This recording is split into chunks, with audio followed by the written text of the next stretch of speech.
it's really important that like there's a lot of action. It's low stakes and people aren't mad at you all the time. And the action happens. We'll see about that. You underestimate People are me. less mad at you all the time.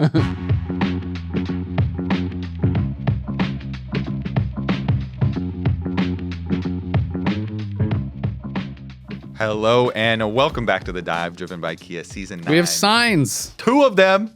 2. Episode 14, by the way. How come you don't get a sign? These are our signs. You know what? My sign. Yeah. I'm going to have to talk to Brian after that, maybe. He's looking right at our producer over there. Toby's not worthy of a sign? Maybe I pissed Brian off. 8-9 years or whatever it is with the dive, no sign? Sorry, Brian. Maybe it was for... Nope. Honestly, there's nothing to bail you out. Nope. No sign. Brian's pissed at me. No but sign. There was really big news this morning. Actually, kind of crazy.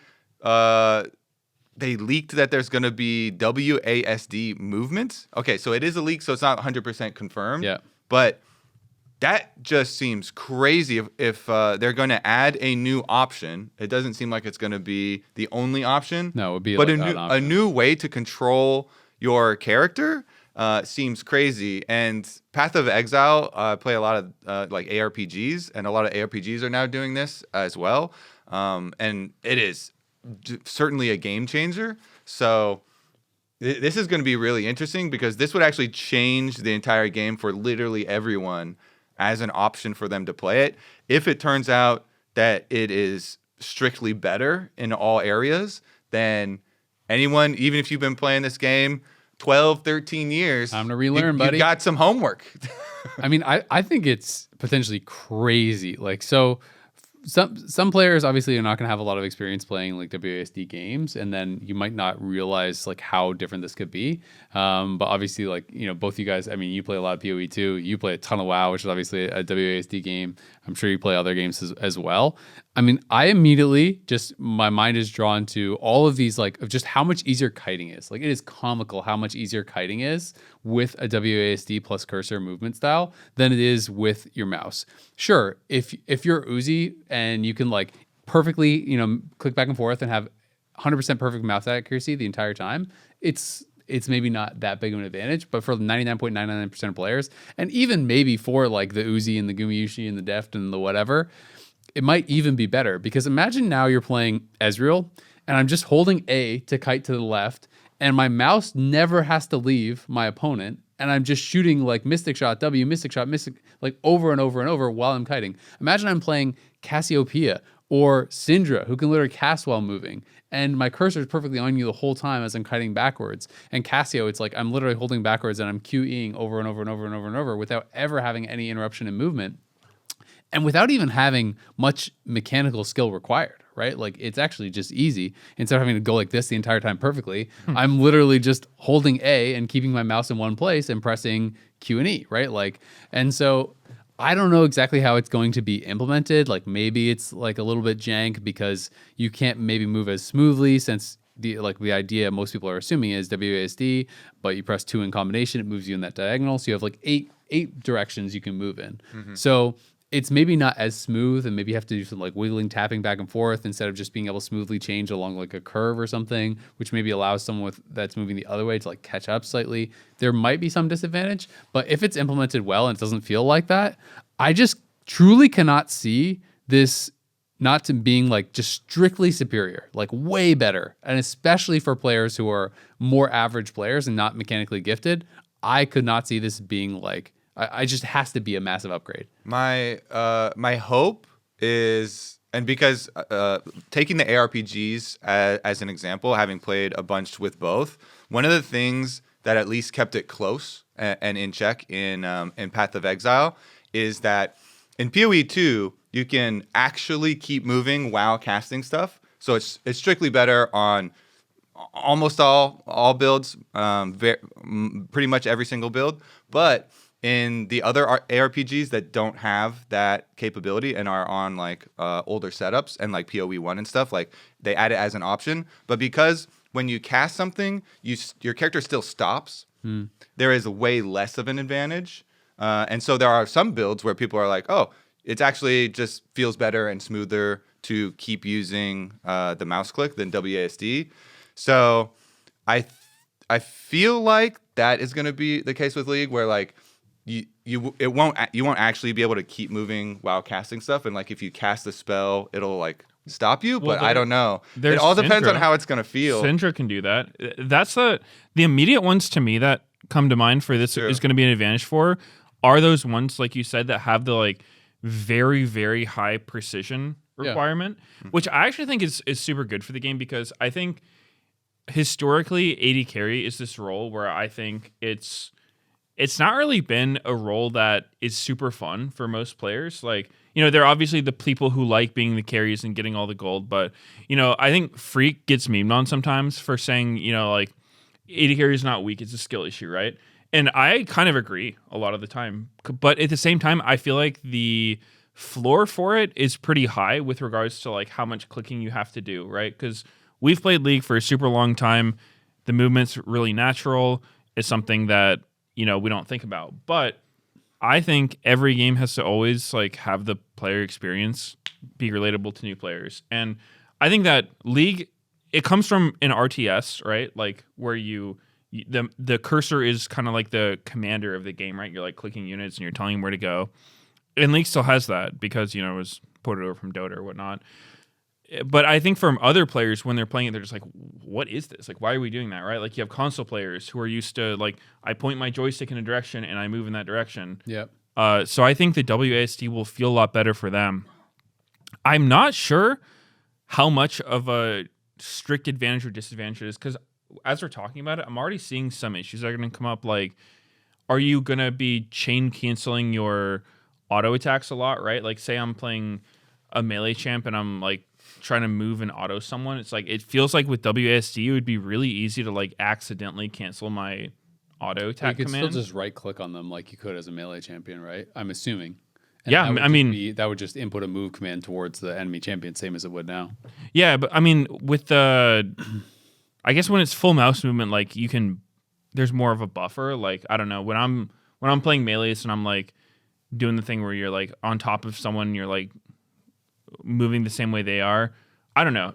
To me, it just in my head, it seems like it would be easier to mess up with WSD movement than with mouse movement. I think for melee champions, it's definitely going to be more of a question of if it's even good. Like, there's some that I could see, like, again, any time where it's like you could play a champion where you can actually, like, spacing and kiting is important. I think it's just going to objectively better. Like, Yasuo could be moving backwards while queuing the other way and stuff like that, right? Like, that seems advantageous. Or like Yone, who's like spacing well or whatever. But like Volibear doesn't like kite one way and like throw abilities the other way. It's like you run towards them. And in that case, I don't think WASD is going to necessarily be like a big advantage. In fact, it might be worse to play on some characters. So I could definitely see that. But I do think like it would take a lot of time to get used to regardless, because we have like decade plus of muscle memory built into this. It'll be weird. Yeah, I think it's super cool. I'm very excited for the idea of it, to at least try it, because I don't know if it's just going to be necessarily better, because I've played, you know, there was the rest in peace, but there was like Battle Right and Bloodline Champions before that, which was kind of, you know, a similar, it had WSD movement and it was kind of like a PvP arena style But game. they're 100% skill shots, which I think makes League very differently. That's right? true. All those games don't have an auto attack. They don't have any point and click spells, which I think is like one of the reasons that it still felt okay. It didn't feel like super OP, whereas in League, there's a lot of targeted abilities. Yeah, that's true. So, well, I mean, I think it's one of those time will tell things on how it actually lands, but I'm really excited to hear about it for sure, because the other thing I'm wondering is this happens in WoW a lot, but like I wonder if you're going to have to, I mean, obviously you're going to have to remap your keybinds, or every time you press W, you're going to start walking up. But like, the thing that I always struggle with in WoW is like, you know, the default's like 1, 2, 3, 4, 5 or whatever, and then you move with WASD. It's like when you're moving to the left, you're pressing A, and then it's like, how do you also press 1 at the same time you're moving to the left? Mm-hmm. So I feel like, yeah, you're gonna have to come up with like comfortable keybind mappings, because, you know, obviously, like if you're using all your fingers for movement, then it could make comboing certain things harder, right? It's like, what are champs that have some crazy amount of like, you know, you have to press like all of their abilities and summoners in rapid succession, like Zed or something. It's like doing that while also Riven? moving. I think it's literally gonna be then like you go the MMO route where you have mouses with multiple buttons, right? Because then it's like you can have like mouse 3, mouse 4, mouse 5, like that type of stuff, and you can do like things like that. Or it's like in WoW, I use QWE for movement, ASD and stuff become my buttons, right? And I find that really easy to like press those at the same time. So I do think there will be different things people could do it with, but I'm thinking about so many champions now because like the difference in how it feels when you don't have to stop to cast the ability. When you said Syndra, I was like, putting Syndra Qs down, you can actually just be surfing around while putting them down, dude. And like get the perfect angle for stuns. So I think Syndra's win rate is going to skyrocket. I think Syndra is going to be. Insane. I think she's truly. I've always viewed Syndra and Cassio as like maybe two of the hardest champions in the game for that reason, because it's like Cassio's hard movement. It is because it's, you know, with 80 carries, obviously, like, you know, there's a lot of flick movement, but you can at least A-click, right? It's like you can click behind you, you can A-click, and then, but with Cassio, you have to like legitimately flick your mouse directly on the target. You can't like E-click and just E the closest thing. You have to like actually get it directly on them and then click to move again. And with Syndra, it's similar where you have to precisely aim your Q, and you can do it while moving, so it's like almost an endless skill cap for like the amount of very fast and precise movements you have to make. So I think this for them would be massive. I'm also thinking when you guys you're talking about Cassiopeia, it's also going to be easier for people to play around the ult though, because now I'm like, if I'm WASD, I can always backturn a Cassiopeia ult. I feel like, right? I feel like you're never going to get hit by one if someone doesn't flash it. It's a really good question, but like, would your character be facing the direction that you're moving or pointing with your mouse? I'm assuming that it's just going to be the direction that you're moving. Then yeah, that would be super easy. But it depends. Yeah, it depends on how it's implemented and depends on how it feels, because it changes so much about how you're going to play a champ, but also play against people. Yeah. Ori seems super cheap too, with those types of ones. Yeah, anybody, I swear to God, like it's so OP if you don't have to stop while you're casting. Yeah, we don't have a lot. How many champs? I mean, they're gonna have cast animations, so like there is like a slight turn, right? But like Syndra has none. She literally doesn't have to stop moving, so that's why she's gonna be surfing around, just like popping up orbs perfectly and stuff. Yeah, that was definitely one of the champs I thought of first. And yeah, Cassio does do a little turn when you press E, but like it's minuscule, right? You can continually move.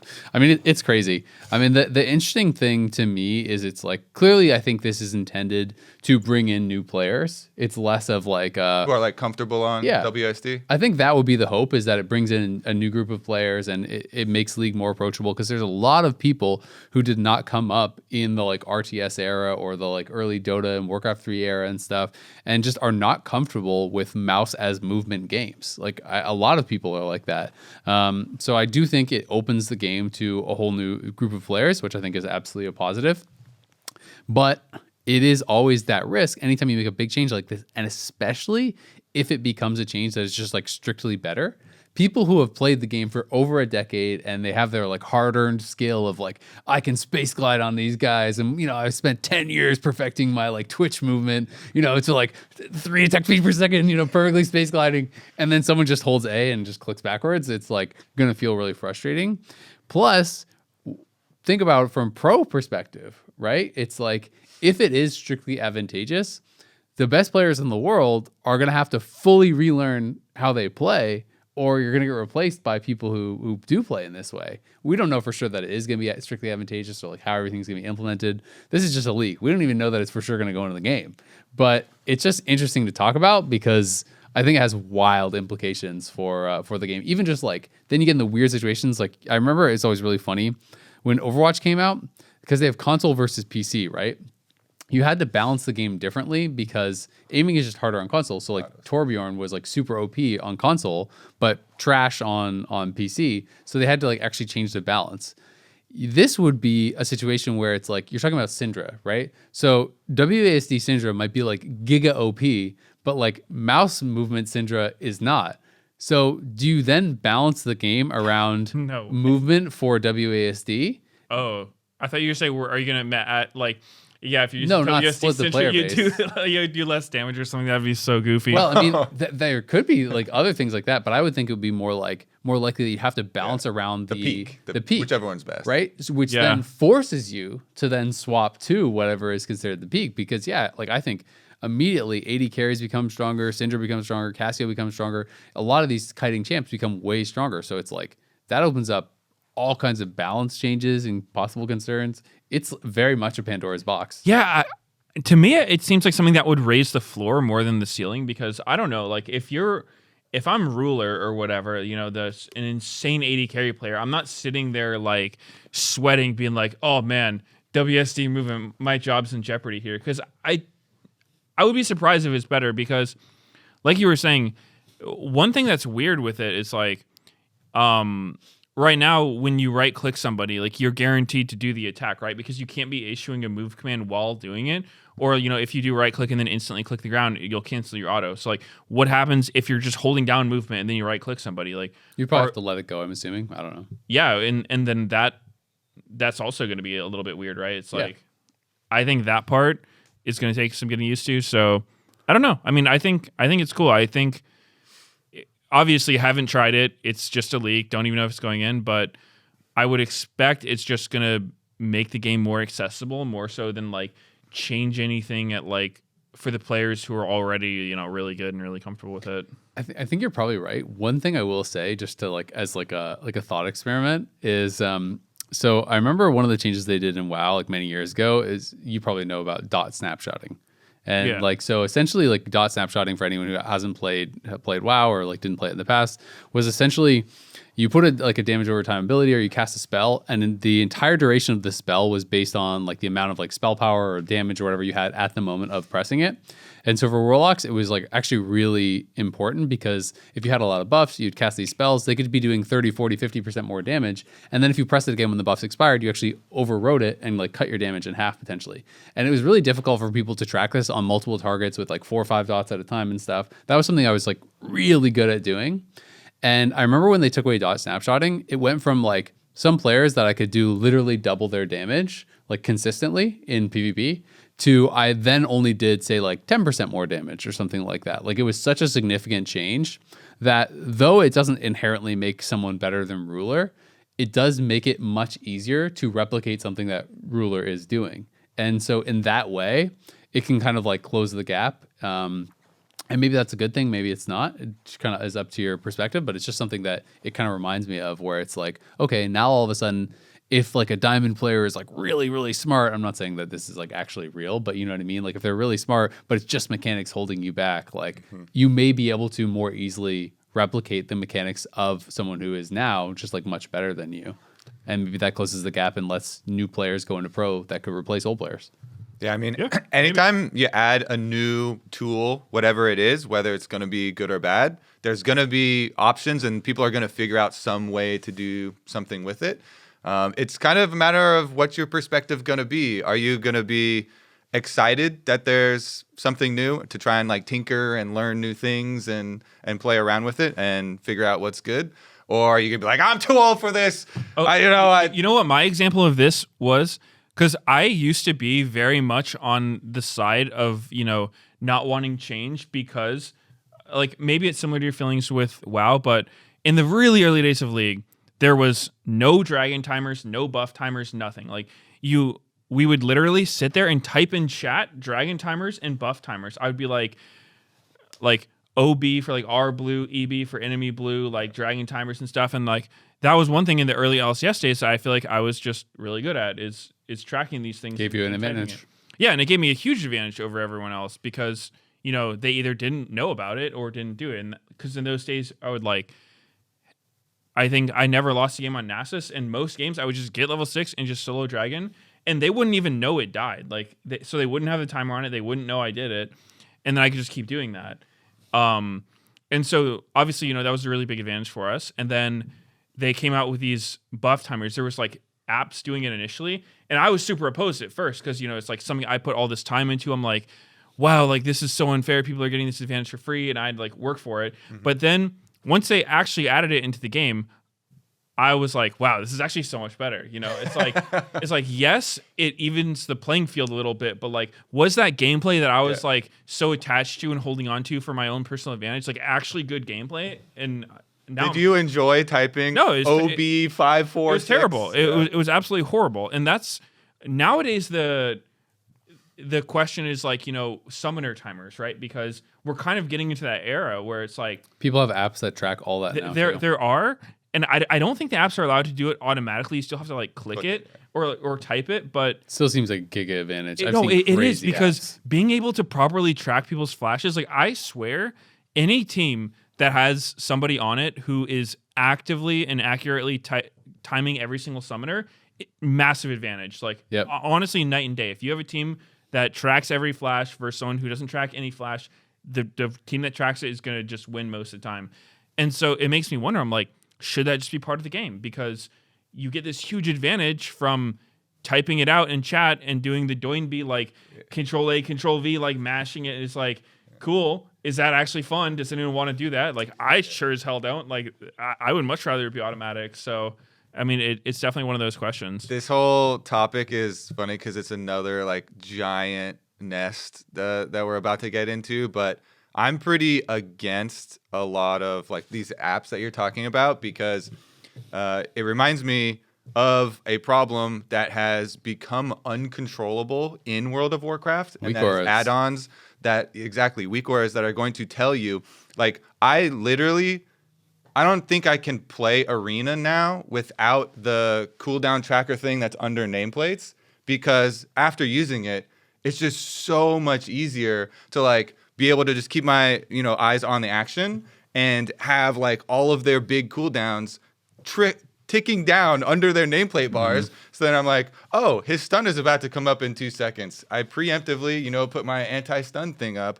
If stuff like that starts to, you know, creep into a league, that's why I'm glad that they actually lock down and like they don't allow a lot of like creative like individual ones, and it's basically like, okay, they do kind of let through like Blitz and Poro Fester have the timers overlay on the minimap for jungle camps, which I'm like a little bit iffy on, but I feel like that's mandatory as a jungler now to have one of those apps. I hate those apps, but I don't hate the concept of them being in the game because I want to say it's like, I think it's the Chinese client has it built in. So like they just all have the jungle timers. Yeah. So really?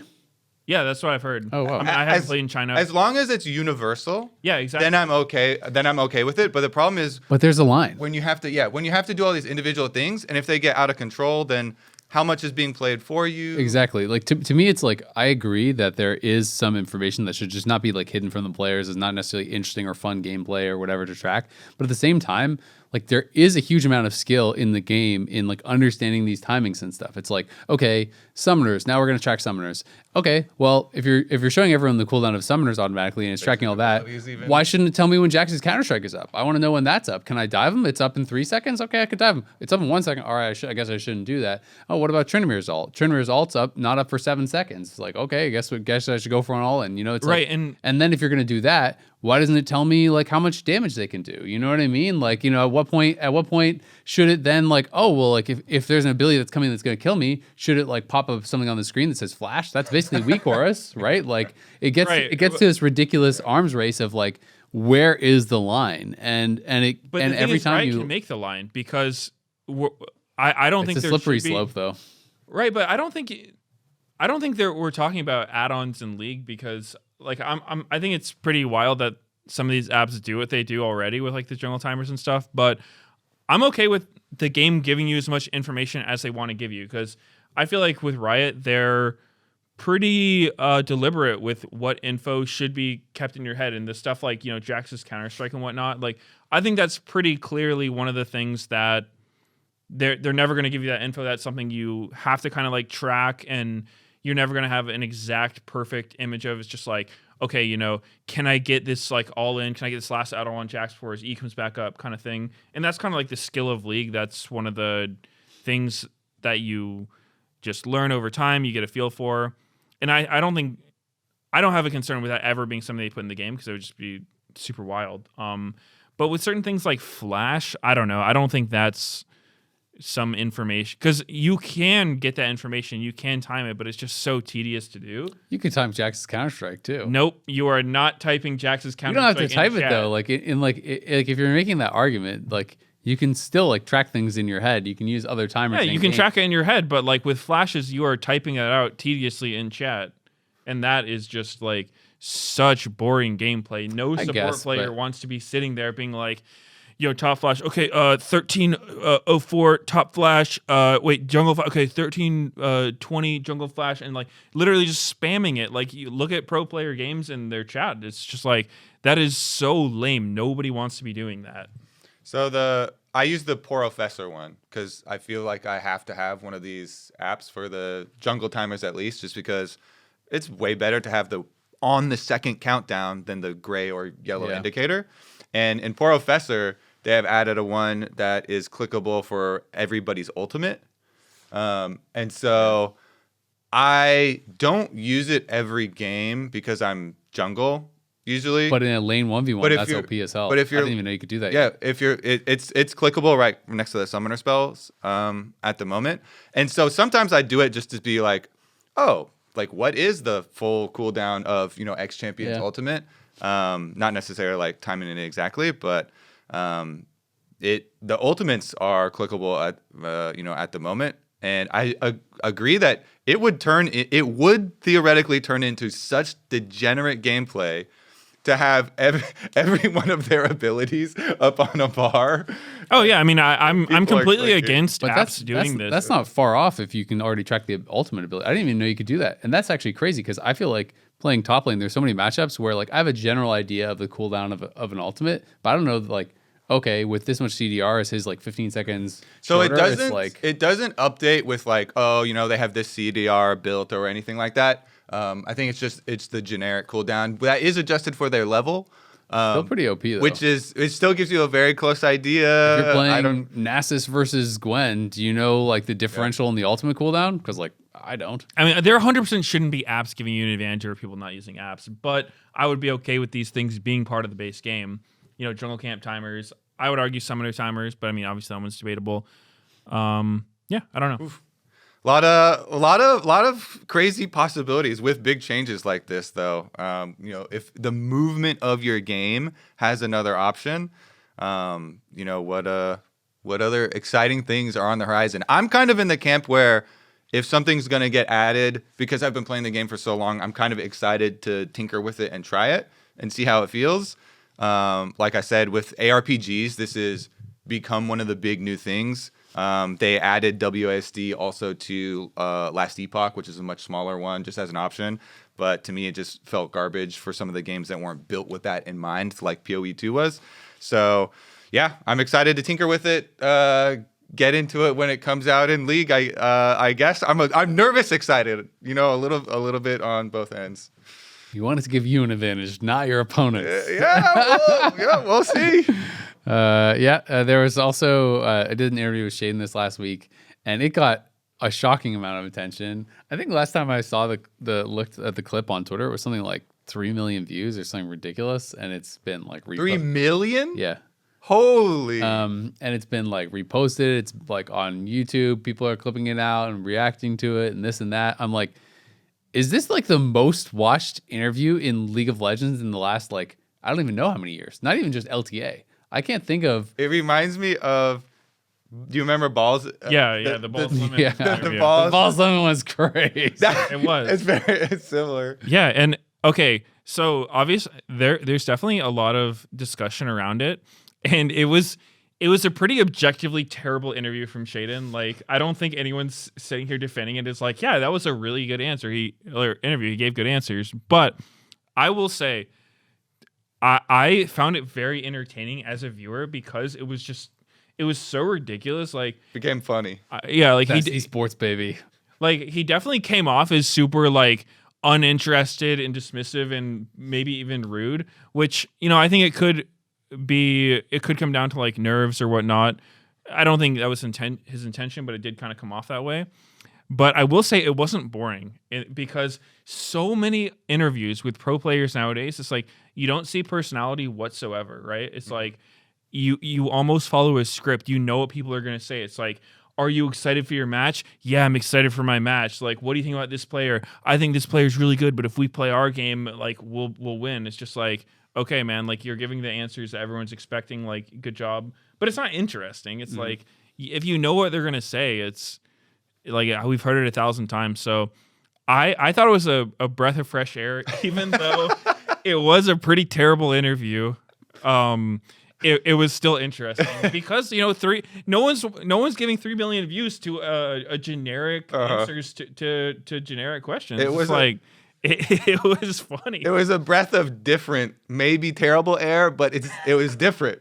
So me, I always kind of like laugh at things, and like think it's kind of funny rather than I saw a lot of people. I was too in the moment, like during the interview. I was like, okay, great. As long as like because. Like you're saying, it's different. So as long as like not every pro player is like that, and every interview is like that, like variety is the spice of life, I guess. I don't know. I'm definitely more of a one to always like default to laughing than there were a lot of people. I was kind of surprised at how many were like kind of angry. Yeah, I mean, well, the original tweet that has the like 3 million views on the video, I thought was just such rage bait. It's like, saying basically like, I wonder why, LTA is losing popularity. We'll just look at this terrible content, like we do hundreds of interviews a split. We have pregame interviews, we have coach interviews, we have postgame interviews, we have people come in the lounge. They do pros, they do like features content, they do like pros are being talked to and interviewed in a million different ways, right? And yeah, if every single one was like this, that would be objectively bad, right? Like, but having one, and you have all kinds of different people, and lots of them are giving really insightful and really in-depth answers and like funny answers and this and that. So to say that like one random interview out of hundreds is like proof of like why the league is gonna die or whatever was just to me so stupid and like rage baity that I was just like, I don't even think this is real. So the day one, I wasn't even gonna respond to it or say anything.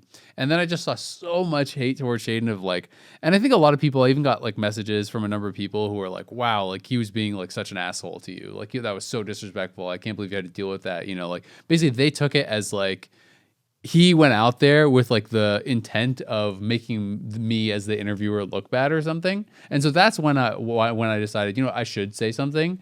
Because I got on stage, we go over, we say, hey, are you willing to do an interview? The producers are like, these are the 2 players we're targeting because if you watch the pre-show, those were a couple players that they were going to be talking about a lot in the pre-show. So then we try to get their thoughts. That's basically how the interview person is selected, right? So I was going to do Busio, and then I was going to do Sheiden. Those were the ones that the producer wanted me to target. So I go over, hey, are you willing to do an interview? Yeah, sure. Sheiden says he's down to do an interview. But immediately he's like, please, man, like, easy questions, like ask me like something easy. Like he was very nervous, and I was like, sure, like no problem, like we'll just talk about this. Like I was like, how about I just ask you about the stakes of the match? And and he's like, great. And I was like, okay, do you know like all the playoff format stuff and everything? And like he didn't seem like he was sure, so I was just gonna be, that's kind of why I was like gonna ask that sort of question and just make it pretty straightforward for him. And I think the reality is he just had a bit of like kind of stage fright or nervousness or whatever in the moment, and maybe couldn't get his thoughts across in the way that he wanted or whatever. But I didn't think it was a big deal at all. And to like even further reinforce that I didn't think it was malicious whatsoever, literally the split second I tossed, he goes, I'm sorry, man. Like, like he knew like the interview didn't go how he wanted. And he was apologizing to me. And I'm like, bro, like you don't have to apologize to me. Like, I don't care. It's fine.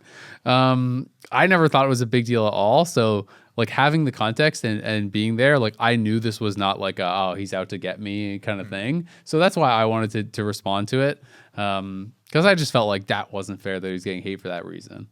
Yeah, and I think that it is good to get the message out there because, I think things can definitely come across. Like it almost felt like he had contempt for the questions. Like the first one really stuck out to me. It was like you were kind of giving the rundown of like, the stakes of the match. If you 2-0, you get first. If you 2-1, you get second. Like, you're like, so how important is this? He's just like, very important. Like, it almost felt like, that's such a stupid question. Like, why are you asking me?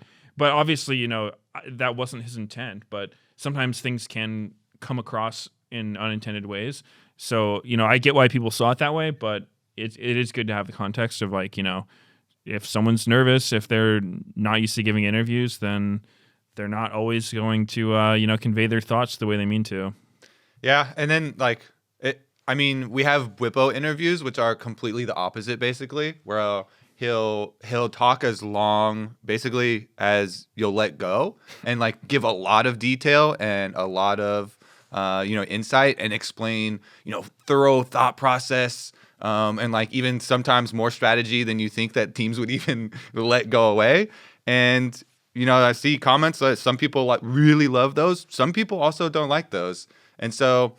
It's kind of a case where, I don't know, I feel like you're not going to please all the people all the time, type of thing. And since we do have variety and we do have all those types, like some people are going to think, this one is funny or whatever. Some people are going to think that one is super insightful and super good and that type of thing. So I'm kind of the perspective as, it's good to have variety and it's good to have balance.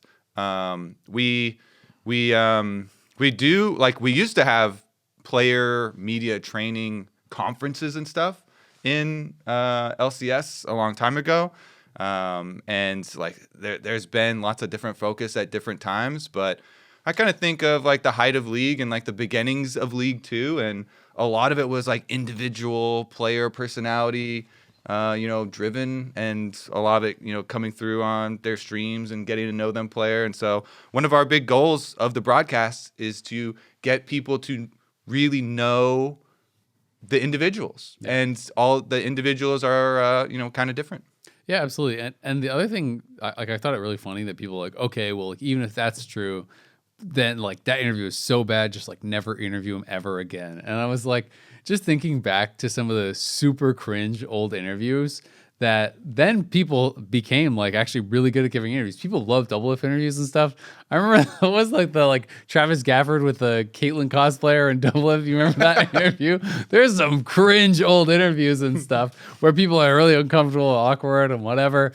But people love hearing like double F interviews, and it's like, well, guess what? He had a lot of practice, and he like got good at giving them, and then he was able to be one of people's favorite pros to actually hear from. And I know in a lot of scenes, seeing similar things, like some of my old teammates and stuff were like horrible giving interviews, to the point where it was like so funny watching them. But then like over the years, they got more and more comfortable, and they became really, really good at it, right? It's like it's practice skill like anything. So I feel like if pros are down to do them, and it's not like every single one is like that, then let them practice. Yeah, absolutely. I think people probably underrate, because when you're sitting at home watching, it's like you are comparing player interviews to the really well-spoken pros who've maybe done it a lot of times, like you said with Double Lift. But I think as a relatable thing for most people, it's like when you were in school, you had to do public speaking, like get up in front of the class, give an oral presentation. It's like that is nerve-wracking. And now with an interview, it's kind of the same thing, but you aren't preparing it yourself. You don't know the questions are going to be. You have to think of it on the spot, and you're going out to, in Shaiden's case, 3 million people have seen it.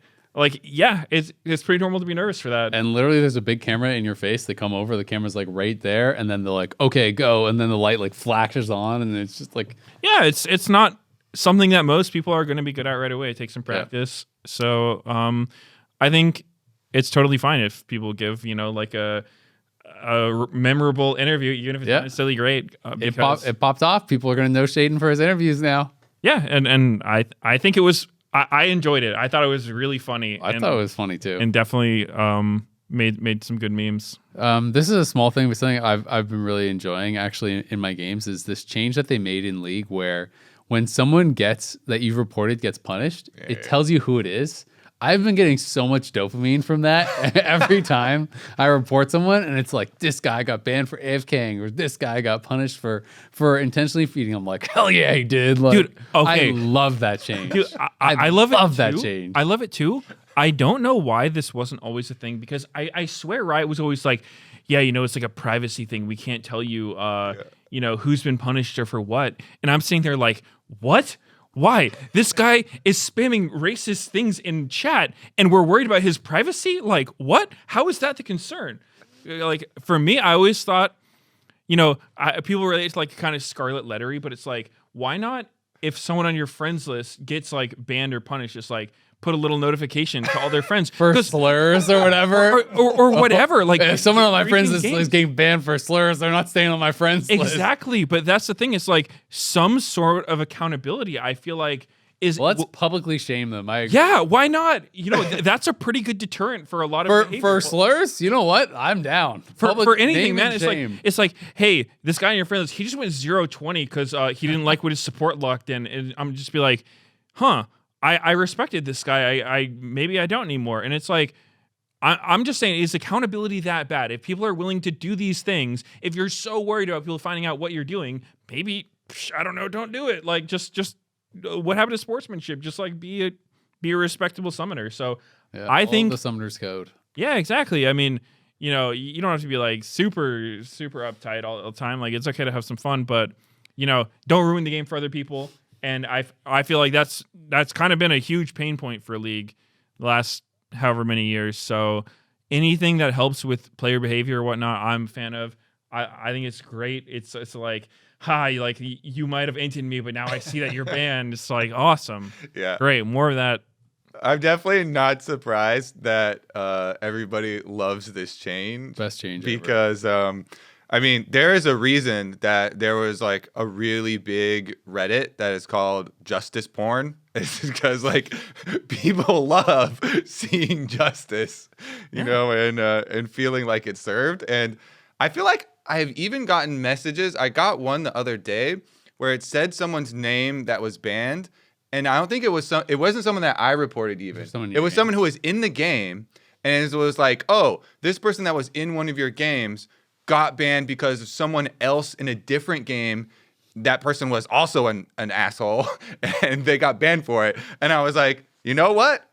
That guy was mean. It wasn't like cross the line for me because I have chat muted. It was like a ping spammer, but I don't like report ping spamming or whatever. Only people that actually like hard int. But I was like, you know what? I could see it. I'm glad that person, got justice served again. Yeah, feels good. New patch just came out, 25.10. There's quite a few changes that have come through, and we also have to get through all our previews for the matches. So is there anything that's really kind of sticking out for you guys? Yeah, and we also have interview with the Brawl dev. So we got a lot of stuff packed in this episode. To me, the stuff that did stick out, of course, was the Xin and Nefiri nerfs, because Xin and Nefiri are getting spam picked in pro right now. Is that like 4 patches in a row for Nefiri, or 3? I think it's 3, but regardless, they're all deserved, and I thought that the other ones were too light. It was kind of similar to the Gwen one to me. I guess I have always been a proponent of like doing small changes so you don't like immediately kill a champion, but champions that specifically piss me off and then I have to deal with. I'm like, okay, I level up on the bigger nerfs, but yeah, Nefiri. I like the ones where you nerf a champion like their problematic thing pretty hard, but you give them some compensation buff elsewhere, because then at least it gives you like a different flavor of the champion. With Nefiri, I don't even know. When I see this, it's like, is that actually going to like hurt her that much? I mean, I guess she'll have to spend more time clearing her camps, which, you know, it is a nerf. But I don't know. Watching her in pro, it's just crazy. Just seeing what she gets away with in games. It's like you have this jungler who is pretty much immune to being caught, which is a massive advantage, right? It's like all of a sudden people aren't even going to bush camp for you. Like you can just walk anywhere you want without fear. If they go on you, it's probably going to be bad. And yeah, and then also, you know, she's just like this crazy scaling champion who can just one-shot carries and whatnot, be able to immune anything. So yeah, definitely feel like she's got a lot of tools that make her really strong in pro play. So I would not be surprised if this isn't the last nerf we see for her, because I don't know if a little bit of clear speed is really going to, you know, make her not do what she's been doing. They're definitely doing the strat of step by step. Like the last step, the previous nerf was the like large cooldown nerf on W, the untargetability thing, and then now a little bit of clear speed. So it's gonna be like this gradual thing, I feel like, and the people who invested a lot of time on the champ are probably still gonna keep using it, and you know, maybe it deters some newer people from doing it just because it's a little bit less OP, but I think both the Xin and the Nefiri ones are deserved, in my opinion. You know, the Xin one is also not like super crazy and going to be game changing for him, but tapping down on the power, because I mean, I've been spamming him, or not spamming him. He's my #1 backup to Volley Bear. in solo queue, and he gets picked like perma in professional play. What did you guys think about? Because there's been a lot of talk about Fiddlesticks support, and these nerfs are kind of aimed a lot at that.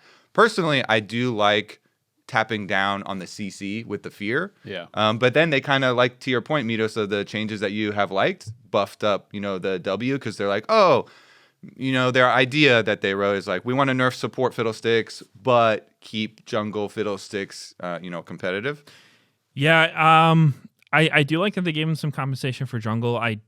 It seems like pretty small compensation. It's like a 5% AP ratio on his W, which I mean, I guess it's per second, so it's gonna get a lot of ticks. So maybe that's gonna help him with his clear speed or his dueling or whatever. But they buffed the AP ratio damage on Q as well. Yeah, so I like that change. I think that's kind of in line with the changes that feel good. If you're a Fiddle jungle player, I swear there's nothing worse than maining a champion and then having it show up in another role doing something degenerate, and then it gets it nerfed for you too. You're just like, wow, that was so stupid. So I think fear duration is pretty big, like 2.25 down to 2. You gotta, all those values are gonna be a little lower because people are probably gonna have mercs in games where your CC is gonna matter. But yeah, if he's being abused as a support with like a point and click long CC, that kind of makes sense. So probably good changes, but we haven't really seen him show up in pro play at all. I played a little bit of it in some flexi games, Fiddle support, and it was fun, but I don't know, it didn't seem that crazy to me. Like, you're still just a Fiddle with no AP running around. There's also interesting. Senna is back to being pushed towards ADC. I know, seeing some of the patch note history of this is pretty funny, where it just goes back and forth, back and forth, back and forth. But the soul drop rate on minion monster kill went from 8.4% to 14%, and you're also getting 2% more crit per 20 stacks. And then they nerfed the AP ratio on the Q healing, so they're obviously trying to push it more towards AD and more towards AD carry. I do think it should be pretty viable, but it's never really been popular in pro that much as like actual farming. So I don't know that we're really going to see it too much. And the other things that were kind of interesting to me is obviously there's the AP itemization changes. They're making some of these items a lot cheaper. Some of them are obviously getting more expensive, but getting buffed. But like, they're kind of overhauling a lot of the AP itemization.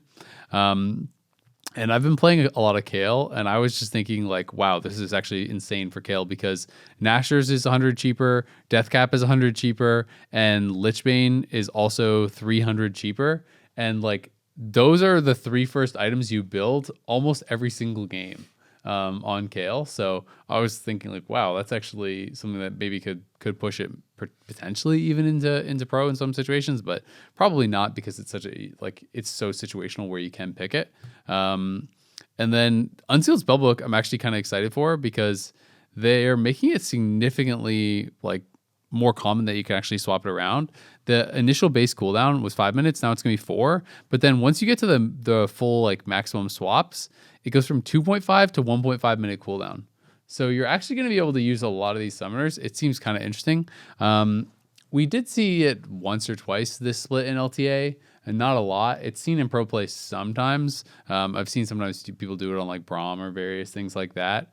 But I do think it's like an interesting rune. So it's kind of cool if it pops up here or there. Yeah, I can see this being good. I mean, that's a pretty massive buff to the lower end being 1.5 minutes. I don't know, like, I don't know all the rules though. Yeah, I don't know all the rules of Spellbook as far as like how often you can use the same ones. I know there's some formula to it, but like as a jungler, I've used this rune maybe twice in my entire life. But it does always give you that option of like either lane with Ignite and then get a TP when you want it, or more commonly lane with TP and then like have Ignite or Exhaust for fights. So I think it's pretty cool. And honestly, a lot of the keystones that mages are using feel kind of on the weaker side right now. They buffed up Electrocute, but with the other ones like Comet and Airy, if they feel kind of like you're just picking it because you have to pick something, but it's not necessarily. It's just like, yeah, man, like my whole champion is revolving around this summon Airy. So maybe we'll see some Spellbook. That'd be kind of cool. Yeah, it's just a cool summoner spell because it's one of the few that's kind of different So, and it's been almost extinct. I haven't seen a lot at all recently. So, anytime there's some more variety, besides like you can do some more damage, either with your 3 hits or your comet hit or, you know, whatever type of hit, it opens up some possibilities. I was also looking as far as the AP items. I'm glad that Leandri's is getting nerfed because that one is just prolific. It got the AP nerf without the cost reduction that some of the other ones were doing. But I was thinking maybe because Rumble's so popular right now, the Bloodletter's Curse buff as well. It's like one of the few times that we see that item.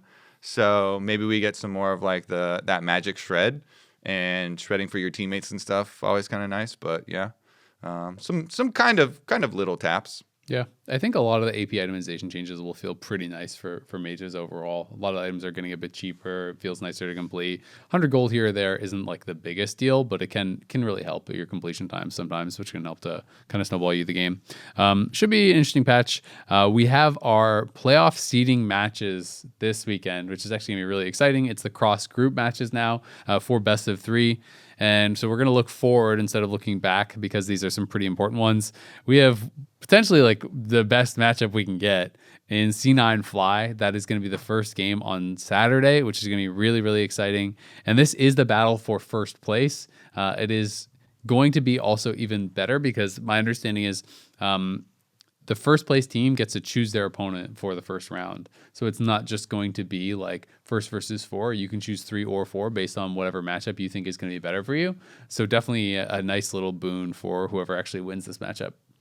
And I'm just excited to see Cloud9 versus FlyQuest. That thing is going to be a banger. I think this is by far the most highly anticipated matchup that you can have in the entire league, since both of them just clearly look like the top of their groups. And since we haven't gotten to see a nice big clash, that one is for sure just going to be a really fun game. Yeah, definitely. I mean, both teams have looked super dominant in their own groups. Who you got winning it? Dude, if we're gonna start out with predictions, I mean, I got swayed a little bit, I think, by the recent pros listening to the podcast, because a lot of the players were also on the side of FlyQuest, and it was interesting why they described some of it. Almost every single one of the pros said a similar thing of like, well, FlyQuest, and specifically they were mentioning Inspired a lot too, most of them were talking about like, wow, Blabber and Inspired are both really good junglers, but Blabber will sometimes just they always use the word int for like any like bad play, you know? Yeah. It's just like the common lingo. But basically the idea was Blabber will do some play that will be like overreaching. And it's some of these like, you'll see the entire team commit to it because Cloud9 is very good about their comms and like fully committing to a play with everybody, but it'll be like him like leading a play basically, or a skirmish or a team fight or something that will then go badly. And then they were all like, yeah, and Inspired just doesn't do those. I mean, that's pretty fair. And honestly, like, I don't think you need to be too careful with your words around Blabber inting because he says that too. The whole team says that too. It's just like, yeah, sometimes I just run it down and end. And I think that, that's something that can be good as a player to have that reputation, right? Because I'm dangerous. Exactly. it was the thing with Rush back in the day, was he was kind of this guy who was known for being like really crazy and aggressive and just doing these like unpredictable, sometimes terrible things. But it gave him this huge advantage because usually when playoffs would come around, he would just stop doing that and just play normally. And then you would have this pressure. It's like, you're expecting him to do some crazy shit, but he's just clearing his camps and not falling super behind. And so, I don't know. I think there is some strength in being known as a crazy guy, even if as long as you can stop being a crazy guy when you need to be. Yeah. I have purposely trained as an idiot this entire time to fool you. Yeah. I will say one thing that I thought was really, really good for FlyQuest this last weekend, and that I do think is just going to be more and more advantageous for them, going to an important best of 3 like this and then best of 5s following that, was how many like targeted bans they were able to draw and still have good picks. So like this last weekend, an example, they played against Dignitas. Game 1, they banned out Yorick and Cassio as like pretty uncommon bans, but were like targeted picks. Then second round, they banned the Scion and they picked the Jace. So like the Scion, the Yorick, both supposed to be, really good matchups into Jace. All right, great. Now we've protected Surdy. Sweet. And then he goes AD Nidalee and like kind of stomps him, right? And it was, to me, I thought that was like really interesting where it's like, okay, you literally spent multiple bans to stop these like unique Whippo picks that he likes to use into this matchup, and then you still got counterpicked and kind of blasted by it. And then I felt like something kind of similar happened in game 2 as well, where they're like, all right, we're going Rumble, so we need to ban the Yorick, we need to ban the Yorick again. We're still got to ban the Cassio. Like they just like feel like they can't give those over to Quad and Whippo. So then Galio is open, right? Which is again like a really strong answer to the pick, and paired really well with like, okay, then they get this Talia plus Pantheon. They have great delivery system for the Galio and everything. And I just felt like their drafts were really, really strong. And it's something that feels somewhat unique to their team because obviously Whippo is like the most known for this. But Quad does have his Cassio that people are banning out that no one else is really playing. And Inspired, sometimes it's like, oh crap, we got to ban like Ivern against Inspired. And like they have some of these picks that I just feel like are giving them a pretty noticeable edge in draft, which I do think is something that Cloud9 is going to have to try to deal with, because Whippo especially is like totally down to play some of these more niche picks in good spots. Yeah, it is, but at the same time, I really want to see how Whippo does against Thanatos, because Thanatos has looked so insanely dominant this entire split, top lane, and he has the ability to play these carry champions, which like we're not seeing many tops even attempt it, and even less of them pull it off. Like champs such as Gwen, Ambessa are probably like the main ones that you see, but then also he'll whip out Camille, Renekton, whatever. And I mean, obviously those are champs that's really hard to pilot. You have to be super solid on them. You have to like not fall behind in lane and then create some sort of advantage so you're really strong for the rest of the game. And Thanatos kind of did that last time they played, when they played the positioning phase, right? The best of 1. It was like Thanatos kind of owned that game on Ambessa. Yeah. And that one of the things that I was kind of excited to see the past weekend also was that he didn't only use these champions that we always know him for, the Gnar, Renekton, Jace, Ambessa type of champions, but he played his first Galio game. And Galio's not like a crazy champion out there in the meta, very common, Rumble counter pick and everything. But just the fact that it's his first like career, game on Galio, and it looked quite good. He played the front line really nicely. They had a lot of structure to. He bought an entire death cap. Yeah, bought an entire death cap. Had 4K when he based. I think he was having a little fun with that one.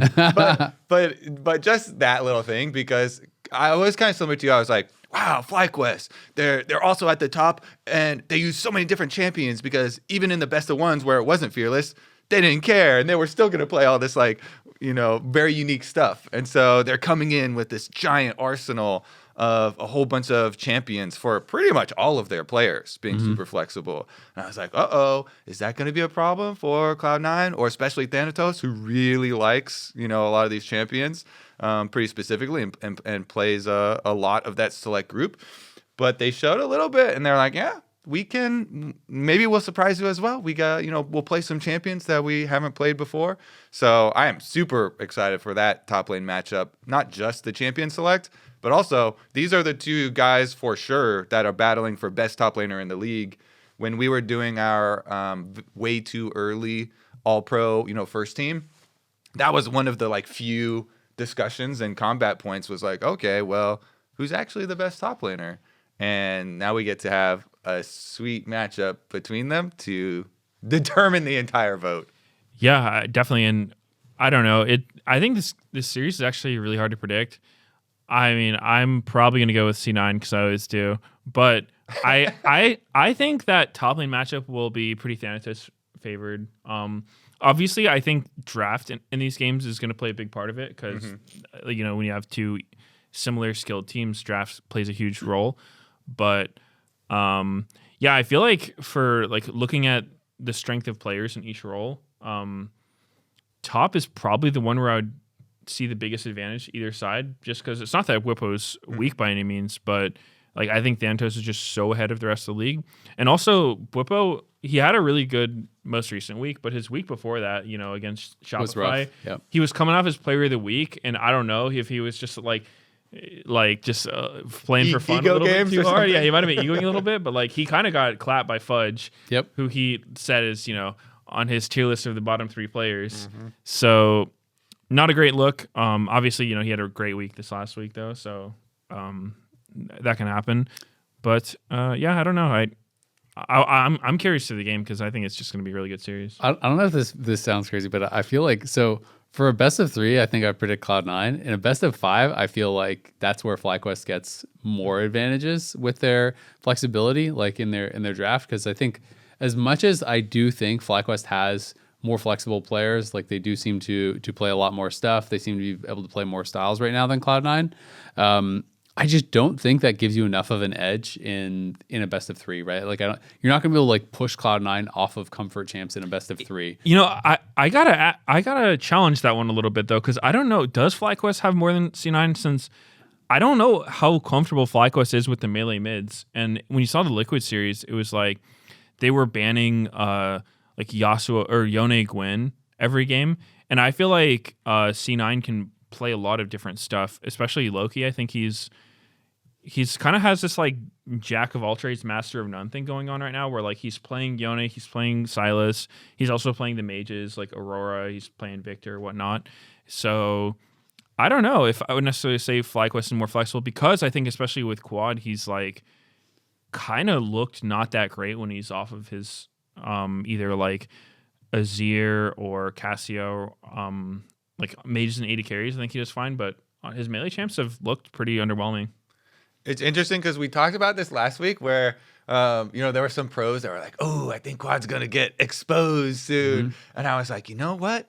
I was kind of feeling at the beginning of the split that he hasn't been playing as well. And then he had a couple good weekends. So, yeah, I think he's gotten better recently. And it'll be interesting to see if, like, this is a good upward trend for him, or if there's going to be a dip back down for this mid matchup as well.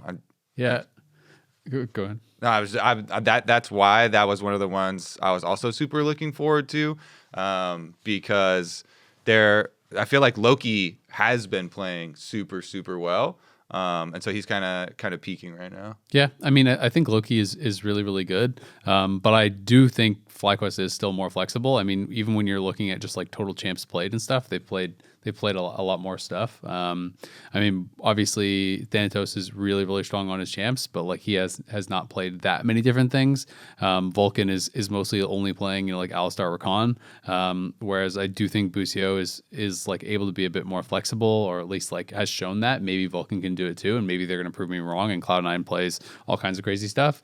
But like Masu has played 9 different champs, Whippo has played 9 different champs, Quad has played 9 different champs, like Inspired has played 7 different champs, Busio has played 8 different champs. Like they've played a lot of different stuff, and I do think the threat of a player like Whippo, it's a unique strength in a best of 5. And when I think back to when FlyQuest has looked their best in playoffs, when I think back to like, you know, FlyQuest beating like Liquid when that was the big rivalry and stuff, and we got like IE Garen coming out and like picks like this, and I feel like that stuff gets so much stronger in the Fearless meta, where it's like if we're going into game 4 or game 5, like what is Thanatos' level, you know, when he is pushed further and further, like, because he is exceptional in lane and exceptional on his picks, but he's mostly played, you know, Gwennar and Mbessa, right? And then he has 1 game Renekton, 1 game Camille, 1 game Galio, but it's like you get 3 games in and like most of these things are all gone, right? And I'm not saying he can't do it,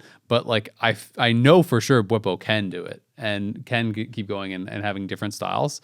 I do think the Quad versus Loki point is a fair one, because I don't think Quad has looked as good on melee champs. But even looking at his flexibility here, it's like he has Azir, Talia, Rise, Victor, Cassio, Ori, Lucian. So like he has played a lot of different stuff, even discounting the melee champs.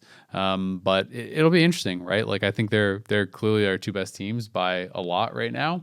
I do think Cloud9, I feel like I'm favoring slightly, largely because I just feel like I think the solo lanes right now I favor for them. But I think a lot of it comes down to draft. And yeah, I mean, I don't know. I feel like if it went to best of 5, I would start feeling more confident for FlyQuest. I think I would be betting on them. One of the other things that the pros were saying on the podcast that I thought was super interesting when they were comparing, and why I was getting swayed a bit to FlyQuest's side, was they kept referencing, and for some reason they all agreed. Where when I first heard this, I was like, "Is that really true?" They were saying Cloud9 is plays a much more standard game, and they kept being like, "Oh yeah." But and FlyQuest can like find more like creative angles and creative plays.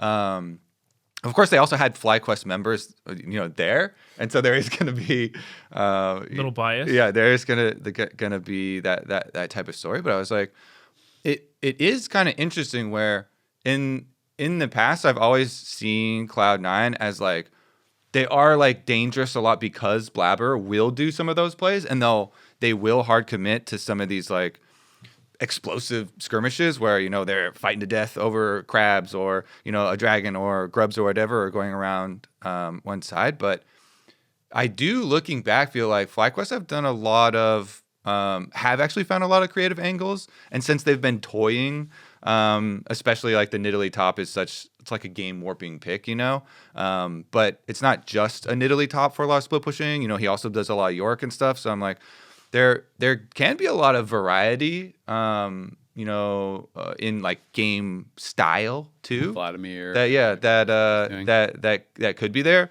but so I was kind of trying to see how you guys felt about that, because I thought it was interesting that they all were like kind of agreed on that assessment. I feel like Loki, Thanatos, Vulcan play like a pretty like standard style, and they play it really, really well. So like even though I think Cloud9 more had that reputation of being that kind of like wacky, all-in style team, whatever, I feel like Blabber is the only one on the roster anymore that like fits that kind of description, to me at least, right? Like I feel like the other 4 players play very standard and play it really, really well. I don't think of like Sven or Thanatos or Loki or Vulcan as like, oh, they're like the wacky guy who's gonna like surprise you and do some crazy stuff or like flip the game, like they don't feel like that to me. Blabber has those moments, but Cloud9 just looks like super solid. They're really good. Their lanes are all really good. Like they, I think, are more of the standard team now compared to like when I think of like Busio or Bwipo. They feel more like they're willing to kind of throw some stuff out there. And Busio, it's really funny. I've been seeing him on a lot of streams in solo queue, and that guy is a demon in solo queue. I feel like every time I see him in solo queue, he is hard carrying the game. He was playing, it was really funny. I was watching Bwipo stream the other night, and he played against him on the opposite team like 4 or 5 games in a row. And I feel like Busio was winning every single game, like just doing some wild stuff. Like he was like 1v9 on like a Vel'Koz game. Then he was playing Poppy Sport where he got super fed and he built full opportunity first, and he's just running around the map one-shotting everyone. And like that guy is kind of owning in solo queue, at least. It's fun to watch. Yeah. But it's going to be absolute banger matchup. This is for number 1 seed. This is for your preference of who you play in round 1, and it's definitely our best 2 teams, best of 3, absolute banger. Can't wait for that. Next matchup that day is going to be Lyon versus Dig, and so these are matchups to just get into playoffs, because if you're not in the top 2, you are not guaranteed playoffs, and the winner of this will secure playoffs, but they will be lower brackets. So definitely an important match, but obviously, the rewards for finishing top 2, pretty huge. Yeah, I mean, if we're just starting with predictions, I would favor Lyon coming into this one. I think that they've had a pretty like tragic split as far as their results go, but I think when you actually look at their games, I think their games and how they play as a team is actually more impressive than the results that they have. Because so when I watch Lyon, I feel like Licorice is having a pretty rough split. I think that like usually things are not going very well top lane, but I will say that I've been really impressed with Audieland and Saint. I think those two have been just super solid. One of the maybe most solid mid jungle duos in the whole league right now. I think that they do a really good job of playing together and creating advantages for their team. When they're on like really high impact champions, I feel like that's when they get their wins. So I would expect them to be better than Dig and Toss right now. I think Dig has looked pretty rough. A lot of struggles been going on with that team, from an individual play to a team play. I don't think they're on Lion's level right now. I'm glad that you mentioned Audieland with Saint, because obviously Saint has been going crazy and had some super, super big games. His 25 stacks Medjai's Ari game, absolutely going crazy. But jungler credit needs to be given. Audieland has been really good in snowballing by getting these wins in these early skirmishes in the river by very small margins. I first remember it in the beginning of the split when he did it versus 100 Thieves, who are really freaking good at fighting these random skirmishes and these 3-on-3s. And they were able to get this big lead by, getting 2 or 3 kills in the first 3v3 in the river. And he outplayed completely with Xin Zhao. And then he did it again versus Cloud9 earlier in their game and gave them some problems by winning a skirmish up on the top side pretty early on. And that these are the other teams in the league that are really known for those early scraps. Like Cloud9 and 100 Thieves, very good at skirmishing, good mechanics and stuff. So I think it's very impressive that they were able to, win at least the early skirmishes versus those teams. I believe in both actually of those games, they ended up not being able to finish it out and win, which kind of to your point of it being a little bit of a tragic split for them. But their results have been really rough. They've had some insane throws and just some unfortunate match results, but in order to get to the point where you throw it, though, you had to do some good stuff. You had to have the ball. You had to have some good stuff, do some good stuff in the early game to get there. And so, that's why I like that you shout out Audieland as well, because Saint was doing some very, very big carry plays. Some of them were very dangerous. He was definitely playing with no fear. Going in 10% Yone and stuff, and he won a lot of these fights, but also his Ari teleport into the middle of the enemy team, and he dashes away. He's got 10% HP again, and goes back in, kills 2 people.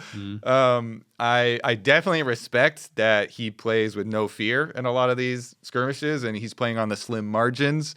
But of course, then you have to mention the throw at the Nexus turrets versus Cloud9, where they could have actually won the entire series right there. And so sometimes when you play on thin margins and you're getting super hyped, there can be a lot of variance. But I'm actually really excited to watch Lyon games because I feel like they are good at fighting and they are gonna fight on slim margins.